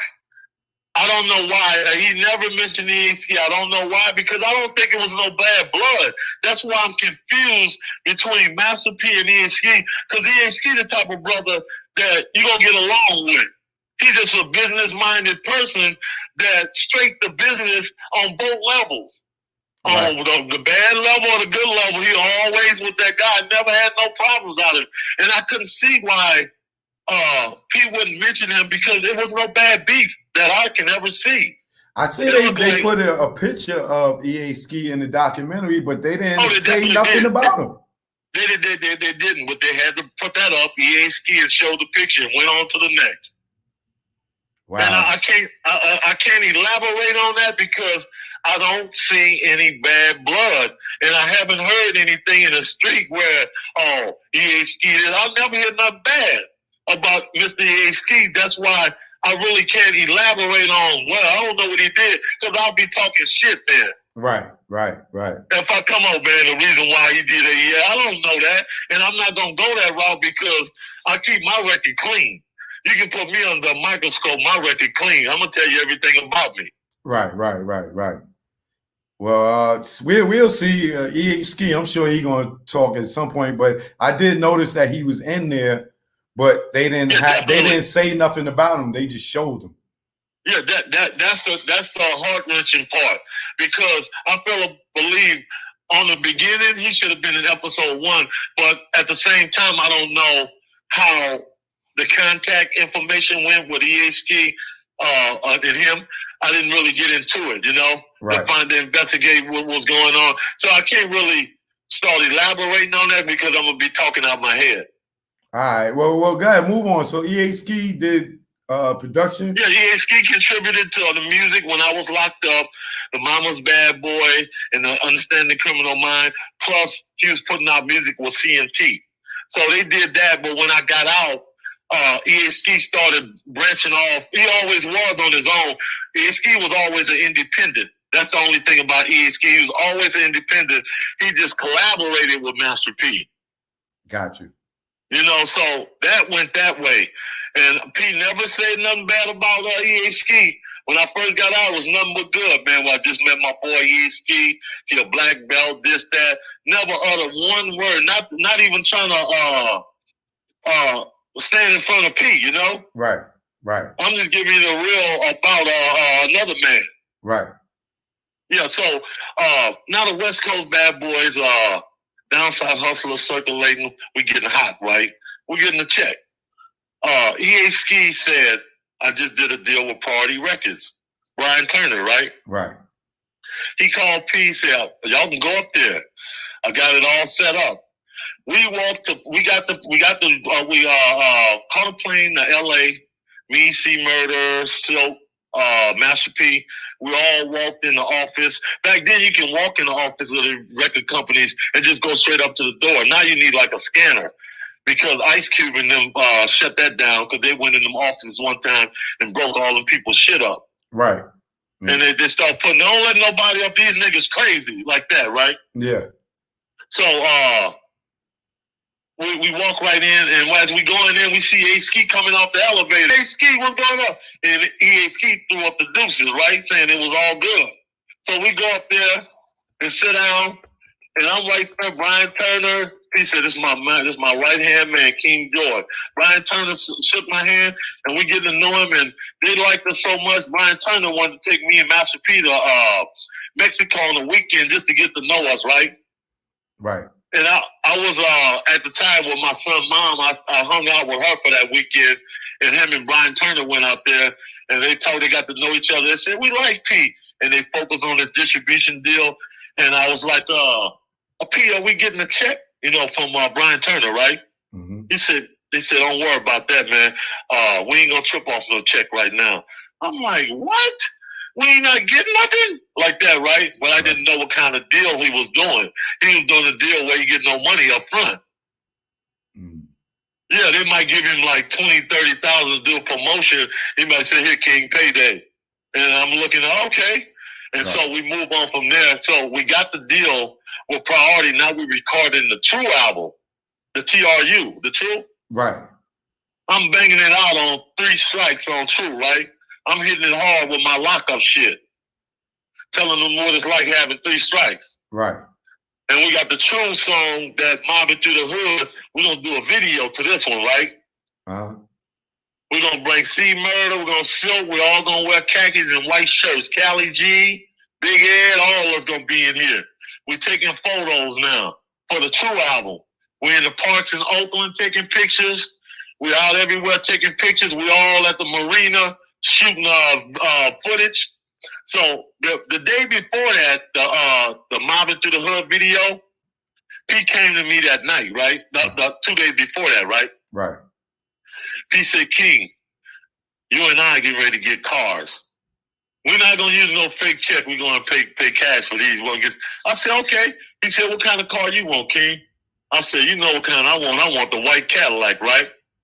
Right. He said, okay. You got the white caddy. I'm going to get the Benz just for the family. So that's when he got the big body 4-door 500 Benz. Right. What you see on the Mobbing Through the Hood video. Yeah. That's when we got our cars. So we put those in the video, shot the video. I'm kicking it off, right? He said, King, you going to kick it off. He said, King, you got to bring the noise when you kick it off. I took a little segment from Eazy-E, right? Uh-huh. Rolling through Richmond in my 6'4", clocking the cash, clocking the dough, rolling through the streets to get the scoop, call Master P to get the scoop. You feel me? Right. That's how I kick off. You know, watch how I mash on this white chunk. You know, I'm flowing on that on the first part of the video. Anyway, we get that done, and Priority loving it, right? Because NWA had just fell off with Priority. They needed a new group. And we fell right in place with it. They getting the video everywhere, right? Right. And at the same time, we had this guy, Tobin Costin. He was in Spokane, Washington. We went out to Spokane and got him. And he was like a DJ. Uh-huh. And P said, this guy got that manager look, right? I think I'm going to take him with us and make him my manager, even though he's just going to be like a stud, right? Right. So now we got this guy Tobin with us. We got the Tru album out there. We hitting all these different cities promoting. They loving it. But we ain't really got no money yet because we ain't taking no money from Priority. We don't want nothing, right? Right. Don't give us nothing. We gonna give us our money when we sell some records. So Priority never seen no shit like this. Giving you money when y'all don't want no up front. We don't want nothing.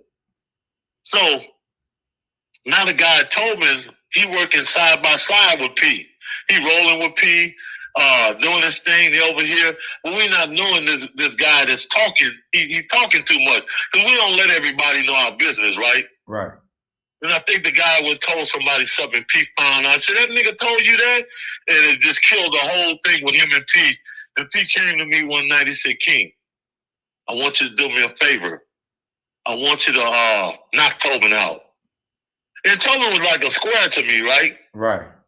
I said, knock Tobin. I'm not getting no stripes off this. I can't really. Now, I got to be motivated to knock you out, right? Right. I'm not just going to walk up. Yeah, I'm not no guy that just walk up to you. You done started some shit, and I'm gonna take you to the ground, right? So he was like, calling him over here. The guy never knew what was about to happen, right? I'm calling him over to this warehouse. It was a warehouse where this guy graphics called Funky Fat. They was doing the graphics. And we lowered him over to the warehouse about 10 o'clock at night. Tobin was like, why you getting me out the bed this time of night, P? I got to be at this office thing. She just come on, I got something for you, right? Right.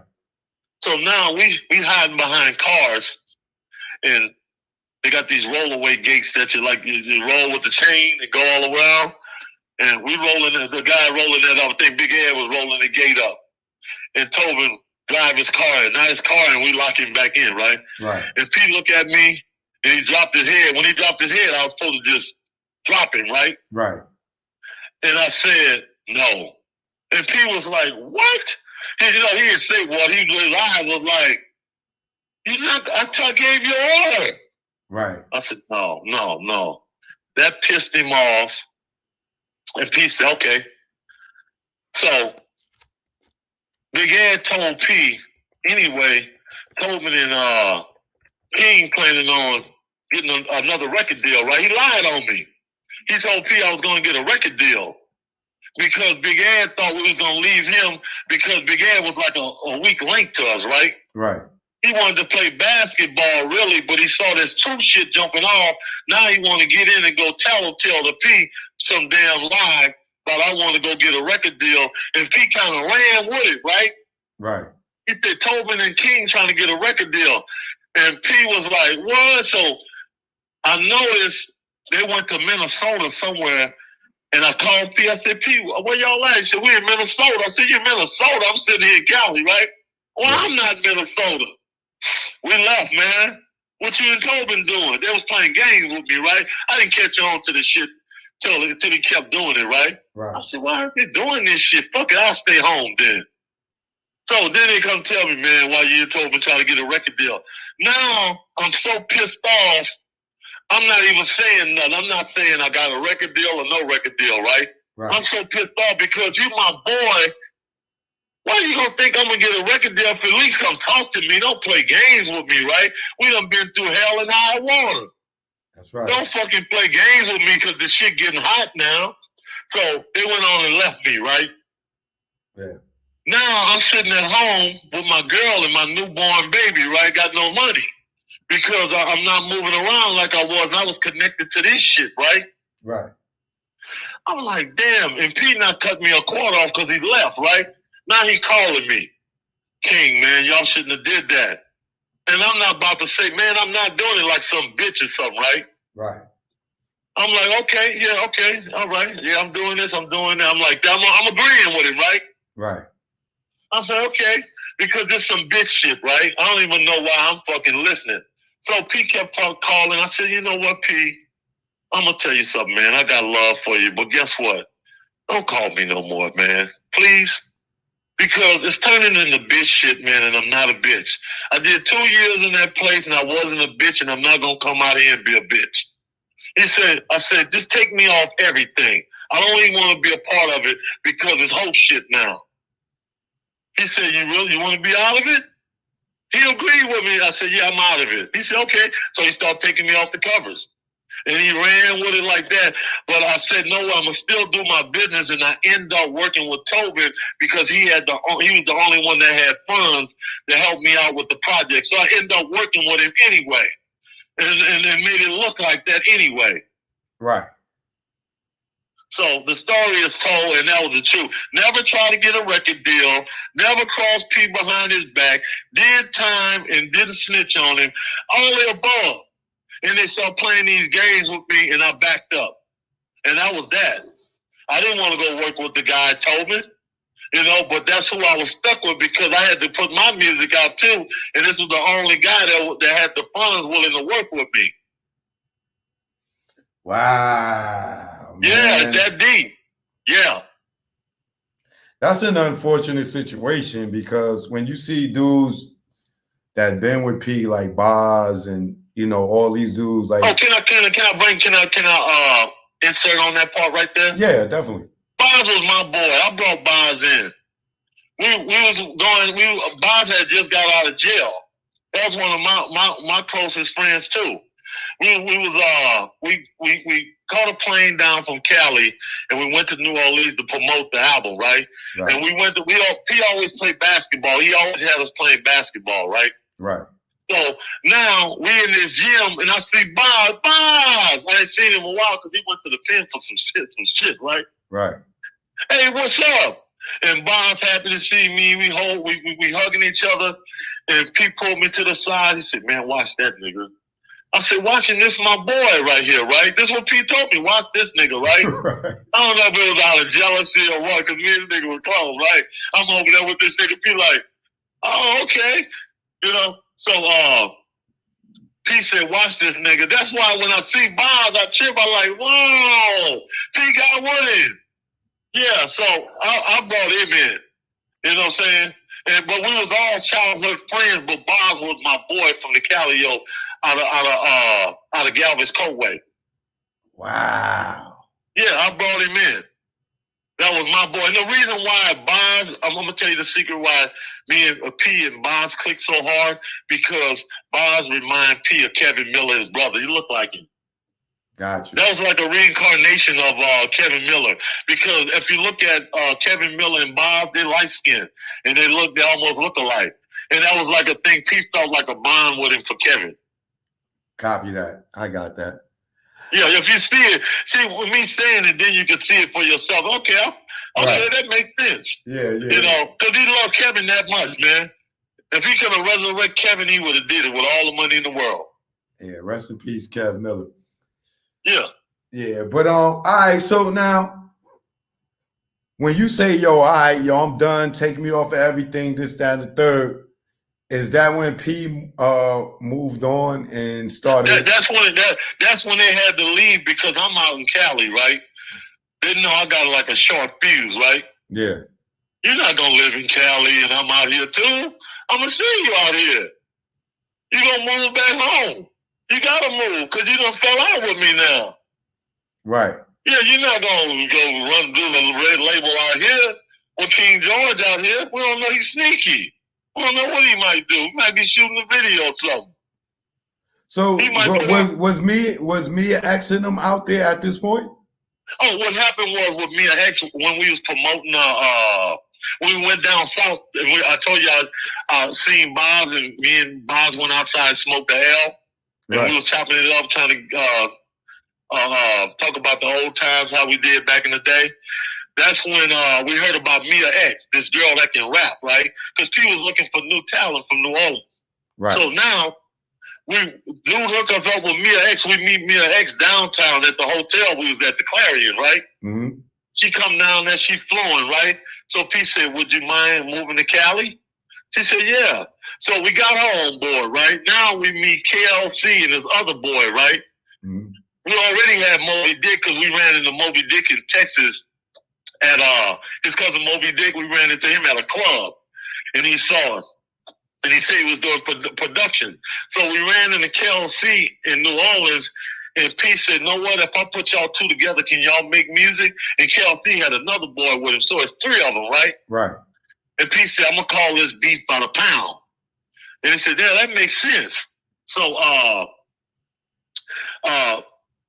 we got KLC, his boy, Mia X, and we flew him back to Cali. Before we flew him back to Cali, P got a little apartment in Hayward, California, Mm-hmm. where everybody was staying at. KLC, it was like a 2-bedroom, and KLC brought all his music production and brought him out there. And P already had like K. Lou, Al Eaton from California that was doing production for him, right? Mm-hmm. So P took Mia X over to all these California producers and trying to get her to rap. She was like, "Damn, I can't really rap off this shit," right? Because it was a different thing from New Orleans to Cali beats, right? Right.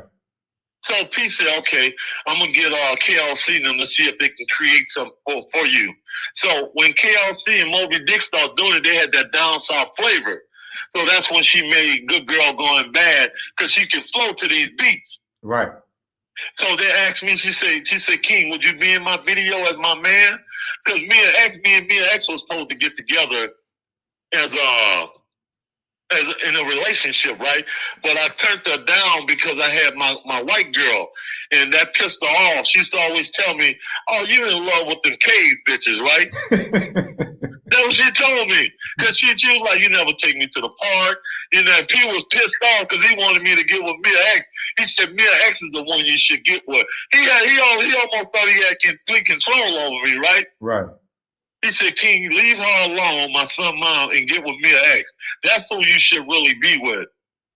And I was like, "Nah, I'm in with her now." And it pissed him off. So that went from there. And she said, "Oh, well, anyway, I want you to do the video with me. I want to be with you, right?"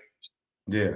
That was the name of the video. So I'm in the video where I'm standing on the corner dealing pharmaceuticals, and the cops pull up and put me in the car, and she kicked the cops all on the leg trying to get me out. And the video starts while I'm in jail. Got you. Yeah, and that broke ground from there. So as The Good Girl Gone Bad came out and all that, they took all that down south and went on. Oh, before they went down south with the Mia X, we did the song called Bout It, Bout It. Right. For priority for the single, for the truth. Yeah. So we did the song Bout It, Bout It. I was in the video and everything. They edited me out though, because when the fallout came, they went back to New Orleans. They wanted to keep that Bout It, Bout It, because that was the perfect New Orleans song. Right. Now, I heard rumors that when Bout It came out and the video came out, that people in New Orleans was like, "Yo, who the hell is this nigga?" Yeah, because what happened was they already had their bounce thing going. And then they forgot about us because we was rapping in Cali. You got to remember, we rapping in Cali. New Orleans got their own thing going. Right. It's hard to get into New Orleans shit because if you're not a major brand coming in like Scarface or somebody, they already got their people who they like. And we had a California swing to us. So they're like, "What the fuck is this?" But we like it though. So they went back home and he reinvented all that shit and started mixing it with that down south shit, and the California swag started disappearing. Got you. Wow. So once P up and left, and he got the Mia X Swerve on, and all that. Did he ever come back to California? No, he never came back, only for like stopping through in Hollywood because Priority was in.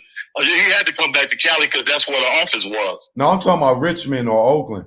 Oh, no. If he did, he probably drove through with about 10 guys with him. Oh, okay. So all right. So my question to you is this: everybody that he was dealing with in Richmond and Oakland,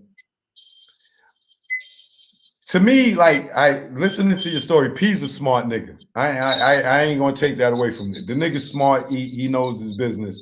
This, that, other. The nigga's a goon. He did a lot of dirt in the streets. I give him that. I'm not gonna take none of that from him. But where I feel like P messed up as far as business is what he did in New Orleans. If he really did the same thing when he took off in California, he would have had the West Coast and the South. Yeah, that's a good thing. But when you look in hindsight, yeah. Cali had their own rules back then. We had kind of codes and shit going on. Cali only let you do certain things, and the fans only follow certain. They got their own ways in Cali, just like New Orleans. So you got to take over one of the two, really take over it, because California is a different. That's why he had to get Snoop Dogg. You know what I'm saying? To get this West Coast thing. But he already had the West Coast. He did the West Coast Bad Boys. He had he had everybody that was over in Richmond, EA Ski, all these dudes. Exactly. I'm saying as far as to take it internationally. You know what I'm saying? As far as connecting it. Because when he went down south, they really didn't accept him all the way, even though he was moving and shaking it. It gradually is like the earth. They had to turn around to bring that light in. Right. Yeah, it's complicated to see because it's a serious it's a serious vibe when you're dealing with different cities, like New York, out there in New York, right? Y'all got a different thing going on. There's certain things you couldn't do back then in New York that guys eyebrows wouldn't raise, you know? Right. There was laws that you couldn't do in different parts of the West Coast. So we had to watch out for all that, you know? Right. But when I'm talking about like more on the level for like you see even though Dre did West Coast artists, like he grabbed Eminem from Detroit. 50, he went and grabbed Young Buck from the South. You know what I'm saying? I just felt like P built up the label No Limit in California, in Richmond and Oakland, and then abandoned a fan base and a bunch of artists that he could have still did what he did in New Orleans and still had the Cali dudes with him and blowing it up in New Orleans. Can you imagine if he was able to blow up Silk and C Murder and Mia and all of them? Can you imagine King George and everybody else in California, all y'all at the same time growing? That would have been a much, much bigger, that would have made the label more of an Interscope, Def Jam, opposed to independent. It would have really, man, I'm just saying. Oh, okay. I'm going to ride off that, what you're saying. Now I'm going to get you to see what I'm saying. Okay. There were certain laws in the Bay Area. We was talking with these guys. That guy, the Loonies, was the ice cream man. We took that.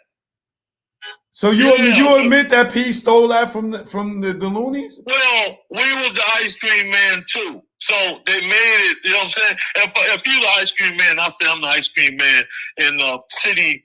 If you in Oakland, right? Yeah. And I say I'm from Oakland, right? And I say I'm the ice cream man, the whole Oakland gonna get behind you because you're from Oakland, right? Right. Well, if I say I'm the ice cream man and you know I'm from New Orleans because you can hear my accent, you gonna think I stole it.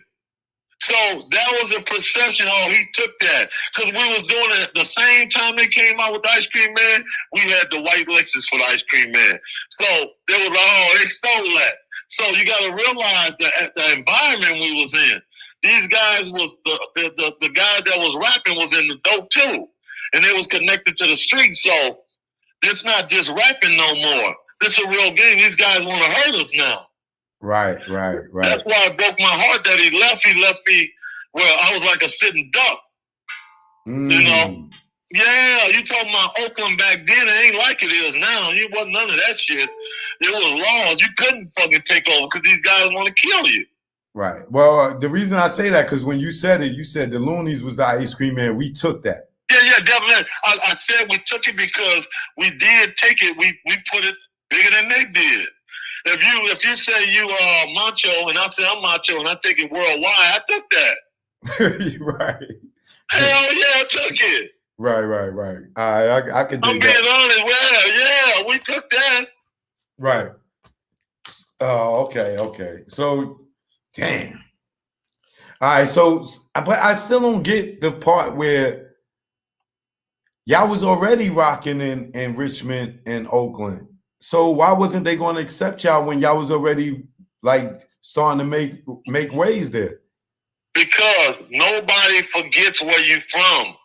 If you go from Miami and you move to New York, they never forget that. You ain't lying, my nigga, because this nigga T.I. right now keep talking about, yeah, y'all New York niggas, y'all come down in our city and y'all walk through our malls and this, that. Wow. Like he's still on the New York in the South thing. So I get it. I can't even argue with you on that. Thank you. Okay. All right. So,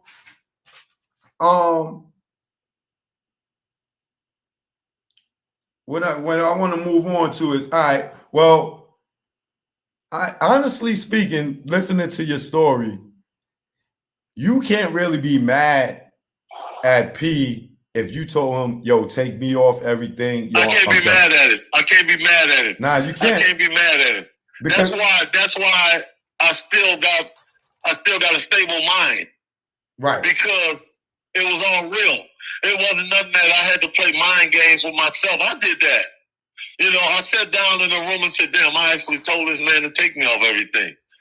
Right. He was like, you sure?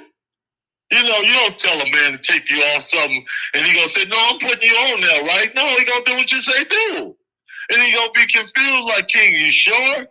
So on the Ice Cream Man song, he said it from the beginning. King George is no longer with No Limit Records. Go get the Ice Cream Man album. The night before that, that's what I told him. And the next night, the next day, he put it on the album and dropped it. Wow. Yeah, that fast. Hey, Pete, take me off everything. You sure, King? We like brothers, man. No, we not like brothers no more. You sure? This is what I told him, man. You can't blame him. Oh, well, what happened when I had family members jam him up? Well, she didn't go that easy now. I got family out there. They jammed me up. My little brothers never hit us. Right. Yeah. They've been jammed, man. When King decided that, they couldn't do nothing about it. Hey, King, he said, you did that. Yes, I did. What can you do if the man said you can't do the man nothing? He decided that. Right. Well, that's true, man. That's I had to eat my own biscuits on that one. Yeah, you definitely did. That was kind of dumb. But I was mostly speaking out of emotion, anger and disappointment. Yeah, you had your emotions on your sleeve. There you go. I was thinking, and I regret that today. Yeah. So I mean, hey man, you walked away from probably about $100 million. I walked away from $100 million, but the good thing about it is I kept my self-respect. You know, I kept my morals in check. I didn't get caught up in the shuffle game of this music business. You know, I kind of felt good because I got away from a lot of the thick shit that was going on. I probably would have been there with C-Murder shooting up some shit. You know, anything. It could have been any kind of demise. I feel to believe I made the right moves. You know, I didn't get that money, but I did get to see my son raised up and got to do the things I wanted to do, you know. So I guess that's the reason why, you know, me being a fan of No Limit, never heard of you and your story is because P didn't tell it because y'all fell out and you told him take him off. I told him. Yeah. I said, keep my name. I said, P, my name in your mouth is shit now. But he don't want shit in his mouth. Right. He told everybody on No Limit, if somebody mentioned King George on No Limit, their contract getting tore up. Damn. They knew not to mention me. Yeah, you don't mention King George. Oh. Yeah, you don't mention me. That's how deep it was. I told him. Take me off everything, knowing my name is shit. Back then, when we was kids. Right. If I was the man I am now today, I could see it clear. Please keep me on everything. Let's just sit down and talk it over, man, over some coffee. Right. Please don't take my picture off there. Yeah, well, so where y'all at today? Oh, we good. I told you I got a big family. P got a big family. Right. And all my people went there. We good, man. P, my little brother was working with P. Mussy. Oh, he got my little brother, a pharmaceutical dealer too. He got a bunch of money from P and opened him up a little strip mall out there until he got caught with his bag. Right. Yeah, my little brother, my cousin, them. I got family members still talking to them, man. I was going over this thing with P. We going to the wrestling thing he doing in New Orleans. He invited me. Yeah, what King doing? So have you and P ever seen each other since? Because we haven't really know what I'm gonna call it. We just a phone call away because you gotta realize we was like kids back then. We grown men now. The grown men sit down and say, "Okay, man, that was some kid shit," because you want to continue to be a man. Right. Well, I mean, when we young, we'll die for our niggas. There you go. You know what I'm saying? I've been in that situation where I ran with niggas that I would die for, and then, you know, they crossed me, and I don't talk to niggas to this day because I got that same integrity as you. You know what I'm saying? Exactly. But hearing you and P story is like y'all let a nigga get in between y'all and tell a lie, and y'all words with each other, or the bond that y'all built with each other, it should have been, yo, let's sit down and talk with the nigga in the room that told you that, and don't never let no nigga come between y'all. Because exactly. To me, it sounds like P lost a brother, you lost a brother, exactly. And on top of that, the fans took a loss because niggas used to love y'all together. Exactly. And I even see niggas now in the comments saying, yo, King George and P together was this, that, and the third.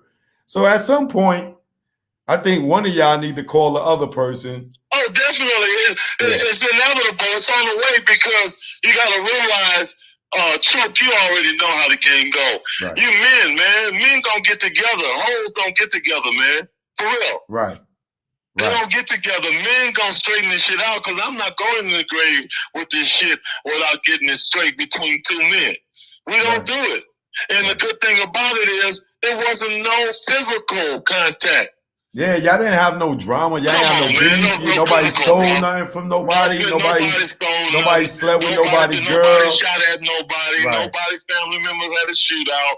This nigga didn't get killed because, this was some beef between two individuals and nobody else wouldn't touch it.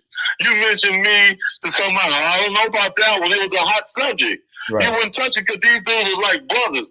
This one here confused me. Family members wouldn't even touch it. You and P need to talk. These are OG family members. Right. Yeah. I feel that way. I can say from your story that the nigga P love you. Hearing it come from your mom, I can say that nigga love you. And I can tell you love him. Come on, we got that brother love, because you're men now. When you're kids and that young, your mind might be on money or material. You're being selfish. Right. So the brotherly love there and the shit we did surpassed all this little bickering shit, because the people gonna make the bickering. Me and P was rolling solo bolo. You heard the stories. It was nothing but laughs and getting away. Right. Nobody else was in the car. Nobody, no Silk, no C-Murder. They was all sitting at home when me and P was out in the streets trying to get it. Nobody wanted part of that. The pistol throwing. They got in when this shit priorities start going. You know, they was being there when I was locked up, but nobody really hit the concrete like me and P. Right. And say the bills got to be paid, because we ain't got no job. We got no job. We got no county check coming. The bills got to be paid. We over here. The kids got to eat. We got to eat. I got to have my weed, you know? Yeah. I look at it like this. You and P was Batman and Robin, and y'all let the Joker play y'all. We let the Joker play us, bro. We let the Joker play us, and the penguin roll away. Yeah, hell yeah. You feel me? Yeah. The Joker did it, man. Right. So let me ask you this. Moving on with the interview. Who would you say was your biggest supporter? As far as what? Music. You mean the fans or anybody? My biggest supporter was as far as city was California. Okay. California, the whole Cali showed me love. That's why I'm still out here. They showed me some incredible love. I had people after the breakup, real ballers out there giving me bags. Nice. That's what's up. It was like, oh man, hell no. This King George, this is P Boy right here. Hey man, Joe, you know what I'm saying? He was putting me on the work that I can get a bag on. You know, so Cali, I got to give props to Cali, man. Because Oakland, Richmond, San Francisco, I ain't got nothing but love, man. People gave me cars. Right. Yo, and Oakland is definitely a city of love, my nigga. I mean, don't get it twisted. I know niggas get busy and all that, but when I was in Oakland, man, a couple of weeks ago, I'm walking down the street, niggas like, yo, Choke, what's up? What you doing out here, nigga? You know what I'm saying? Like, Yeah. you know, I'm at dope era. I'm at, you know, the restaurants and eating everything. And it was nothing but love, my nigga. Well, you're the type of brother where you can go anywhere. You're going to get the respect the way you carry yourself. Right. I just mentioned that I feel a vibe where the respect, you know what I'm saying? Right. I appreciate that. So every man got that rolling with him, you know what I'm saying? We like dogs. We can sniff you out. Right. True story. What would you say was the highlight of your career? My highlight was Life of a Kingpin when I dropped my first album after leaving No Limit. I got to tour around everywhere. I got a whole bunch of love. I got that was the highlight of my career right there. When I first dropped that after No Limit, I was really getting love off that. Whoa. And with No Limit, the Tru album and stuff like that. But on my part, when Separation, Life of a Kingpin was the one. Okay. What was the worst part of your career, and how did it affect you? Well, the worst part was after I dropped Life of a Kingpin, a couple compilations, and I put the company in Tobin's hand, the boy P was talking about. Yeah. And you know, his hands got sticky. You know what I'm saying? When the guy hand gets sticky, you get unmotivated on doing the music because your mind on the money. You know what I'm saying? Yeah. You're trying to get that bag again, the bag not coming, this person holding the bag. You know what I'm saying? It goes all bad all of a sudden. Got you. All right. As far as relationships, you know, your intimate relationships, who would you say was your best relationship? As far as music with a company or something, a person? No, personal, woman. Oh, my son's mother, Rachel DiPrenzio. Okay. Yeah, we call her Butterfly. That's why on the show I got Butterfly Records. Got you. All right. Yeah. And what was your worst? The one she had my back. What was your worst relationship? With the guy Tobin again, because he wouldn't play fair. And like you said, we dogs, we could sniff you out, right? Right. So that was a bad relationship because it was just a bad relationship. Once you say a bad relationship, you can fill in the rest. Right. So what have you learned overall about relationships? I learned about relationships that you take care of your own goddamn business before you get into any relationship. Friendship, matrimony, whatever, cover your ass, man. Right. Cover your ass, man. Please. Don't go out there. I don't care how much love you got for the next man. That can come second as far as business. Got you. You know, cover your ass, man. Because anything, like you said, a bunch of people can get involved. Now you guys don't get separated because there's so many people in between you. And if you ain't got your ass covered, you're gonna get stuck. Facts. If you could go back and do it all over again, what would you do different? I wouldn't tell Peter to take me off the covers. Right. I'll keep my mouth closed because I was a hothead back then. I see some people, when you don't know the future, shut your goddamn mouth. Right. If you're doing me, keep your mouth zipped, man. That shit sinks chips. Right. Hey. Keep your mouth closed, man. Yeah. And your eyes open. Okay. And I gotta agree with you, man. We're hearing your story. I can hear the growth in you now. Thank you. But back in the day, yeah, you was a straight goon. Oh no, we all was. We all were. You can be from New York. We had to take it to the streets. Right. And that's what we did. And then when we wake up after, you know what I'm saying, we either gonna get shot up, I'm gonna be lost behind that goddamn wall. I woke up, I didn't want either one of them. Right. You know, you can come talk to me now. But see, only reason why I got a tool on me now is just in the car.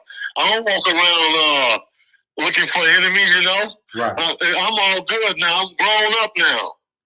Yeah, and you know, I just say that because, you know, P was a goon too, but he had a business mind. He was a goon, man. He had a business mind. That's the thing that made him different from other niggas. Exactly. You know, exactly. This man is a business mind man. Right. And I you know, Yeah, I can't be mad at P, and no, I don't think nobody can. You know, I can't be mad at him, man. Nah, I'm sorry. Yeah, no, you can't. Nah, when you asked him to take you off, there you go. See, Choke, you from the street, man. Yeah. You got this shit broke down like dope. Right. So, what advice would you give to anybody? My advice to any artist getting in the music business, and you got a friend you want to do business with, you got a partner you want to get with, cover your ass. If you're going to write music, copyright it. If the guy going to start a record label, see if you're part of that record label. Because when things blow up, you can't go back and try to get in to do paperwork because the little greed going to kick in.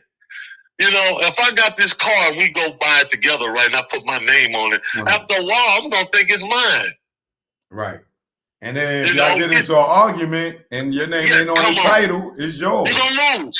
Yeah. You don't know. If the cops get called, the cops are going to give it to him. I don't care if your mama get called, it's going to give it to him. Because it's all about that name. I learned a big lesson about your name on something. You're goddamn right. I'm glad you did. And then this right here will teach the people coming behind us.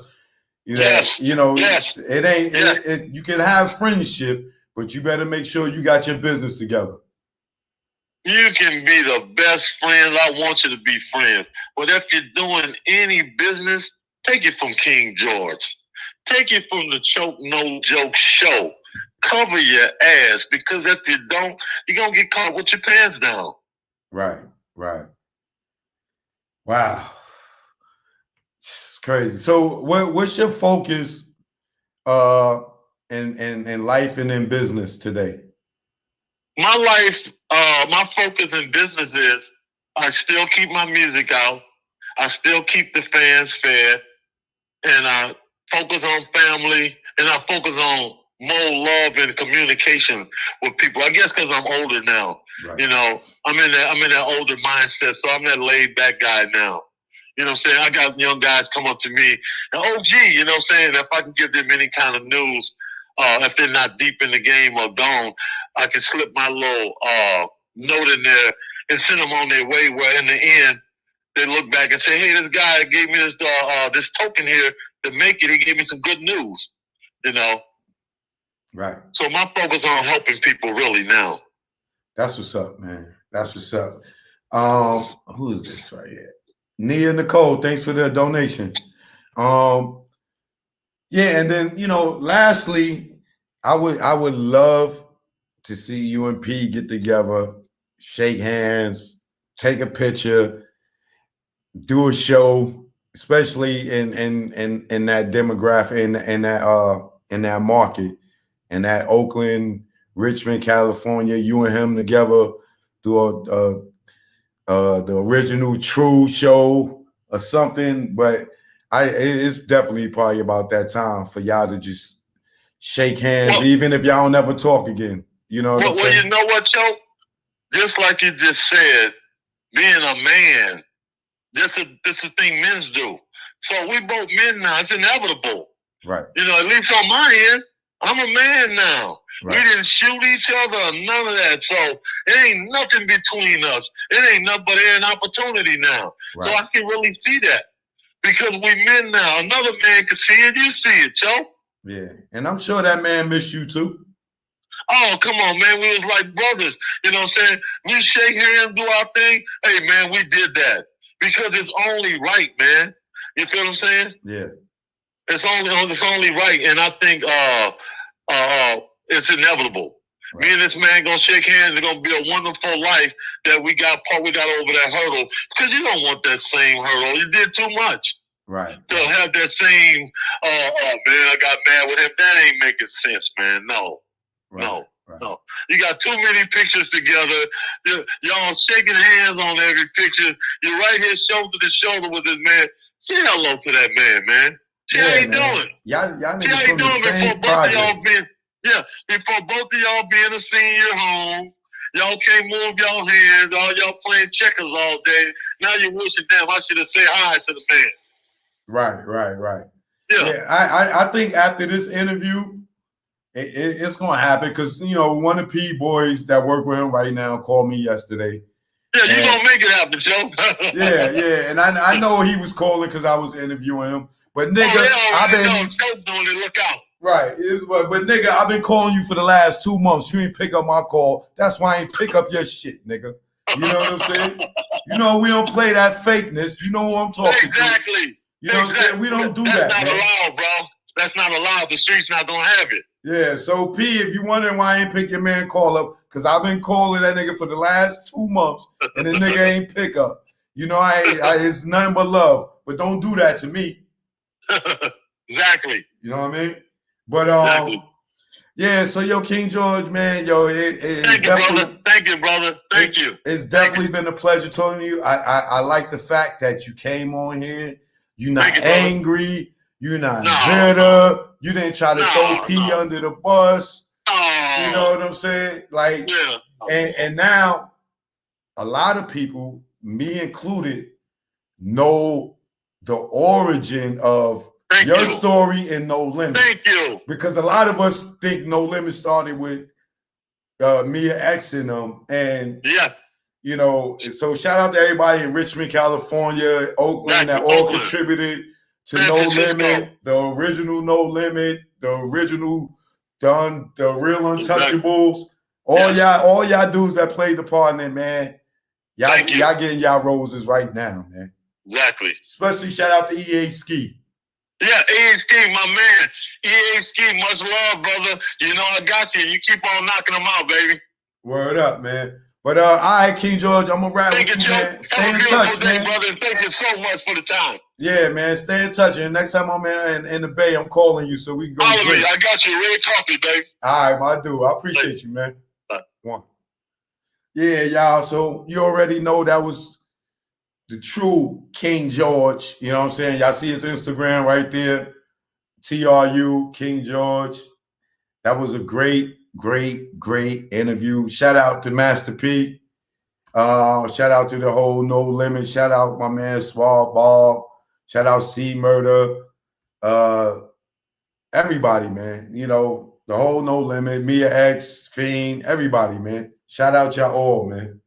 That was a great interview. You know what I'm saying? I want to thank King George again for coming in and, you know, kicking it, keeping it real, keeping it true, keeping it trill, keeping it 100. Man, like he gave me the whole beginning of No Limit, man. I'm sorry I kept y'all on here for 3 hours.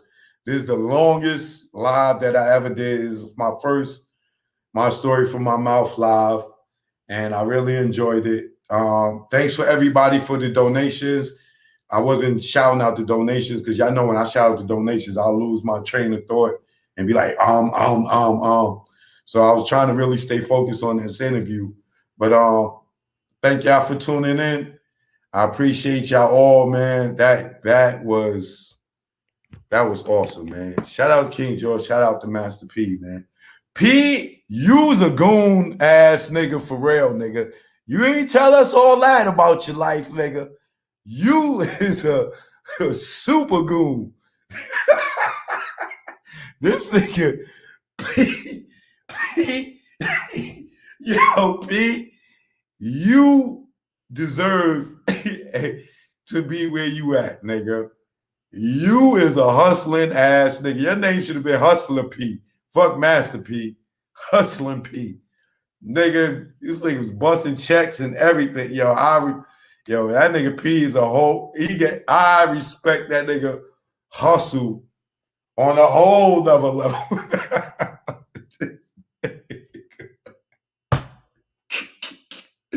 Yo, P, you need to go back and do the Chronicles all over again, nigga. You left a lot of shit out.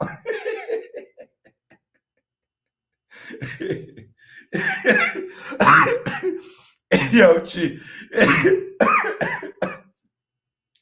oh, man. I might have to get Sonya on here next and get some more of that good stories. God. P, man. Salute to you, nigga. You's a real one for real, my nigga. All love for you, P. All love. You know, but what I'm gonna do is I'm about to take y'all out of here. On this note, y'all already know I'm the king now for sure. After that, all right, let's go. Joe, no Joe. King of New York, baby. Yeah. We did that. Shout out to my You man, know what it is. King George. You already know. Let's go. Let's go. 2020, rich niggas, money funny. We got killer bees and I lost my honey. My little sex master, yeah, she was a distraction to my mathematics. Then Corona happened. The government capping on what's really happening. Rock Nation signing niggas that's out here ratting. And Chase the captain of the ship. Ain't this a bitch? You keep his sign and snitch. We lost Andre and Rich. Life's a bitch. Can't have a funeral no matter if you rich or poor. Overpopulated at morgues. Funeral homes, bodies all on the floor. No food in stores. No meat. Hit that like button. Hit that like button. Days if you never pray, have faith. All sort of illicit days. Yo, it's tough. When you see Puff out the hoodie with his baby mama hanging from a cross, you lost. Damn, you told the CEO on the gram he was a handsome man. That's sexual harassment in front of millions of fans. You made fat on his gram like Sunday Letitia. Choices don't leave. Marry a Jesus. Sad, self-pleasing, some sneak thievers. If we were kids, you call them flat leavers. They use you, don't need you. It's birth you, they see you. Cross you, then be you. Curve you and flee you. Niggas wanna be you until they see you. They idolize you, like you in the case. Nigga, you normal, got punched in the face. In the A on stage, or any place. A nigga like me never retire like Mace. And don't even care if the church is the escape. Last real nigga alive amongst your face. Y'all big man, no frost in the fireplace. You can't come out. Epstein flight log is out. And tell us what that spirit cooking about. Head to head with a satanist and niggas in doubt. The power of the dark side block me out. That's why I'm black and get it in any sport trick.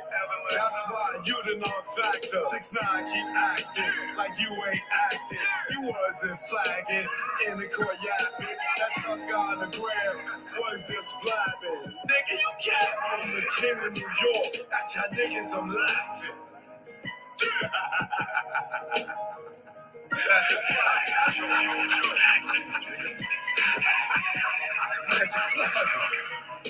King of New York, choke no joke. We here now. You know what it is. Eat 'em all, stand up.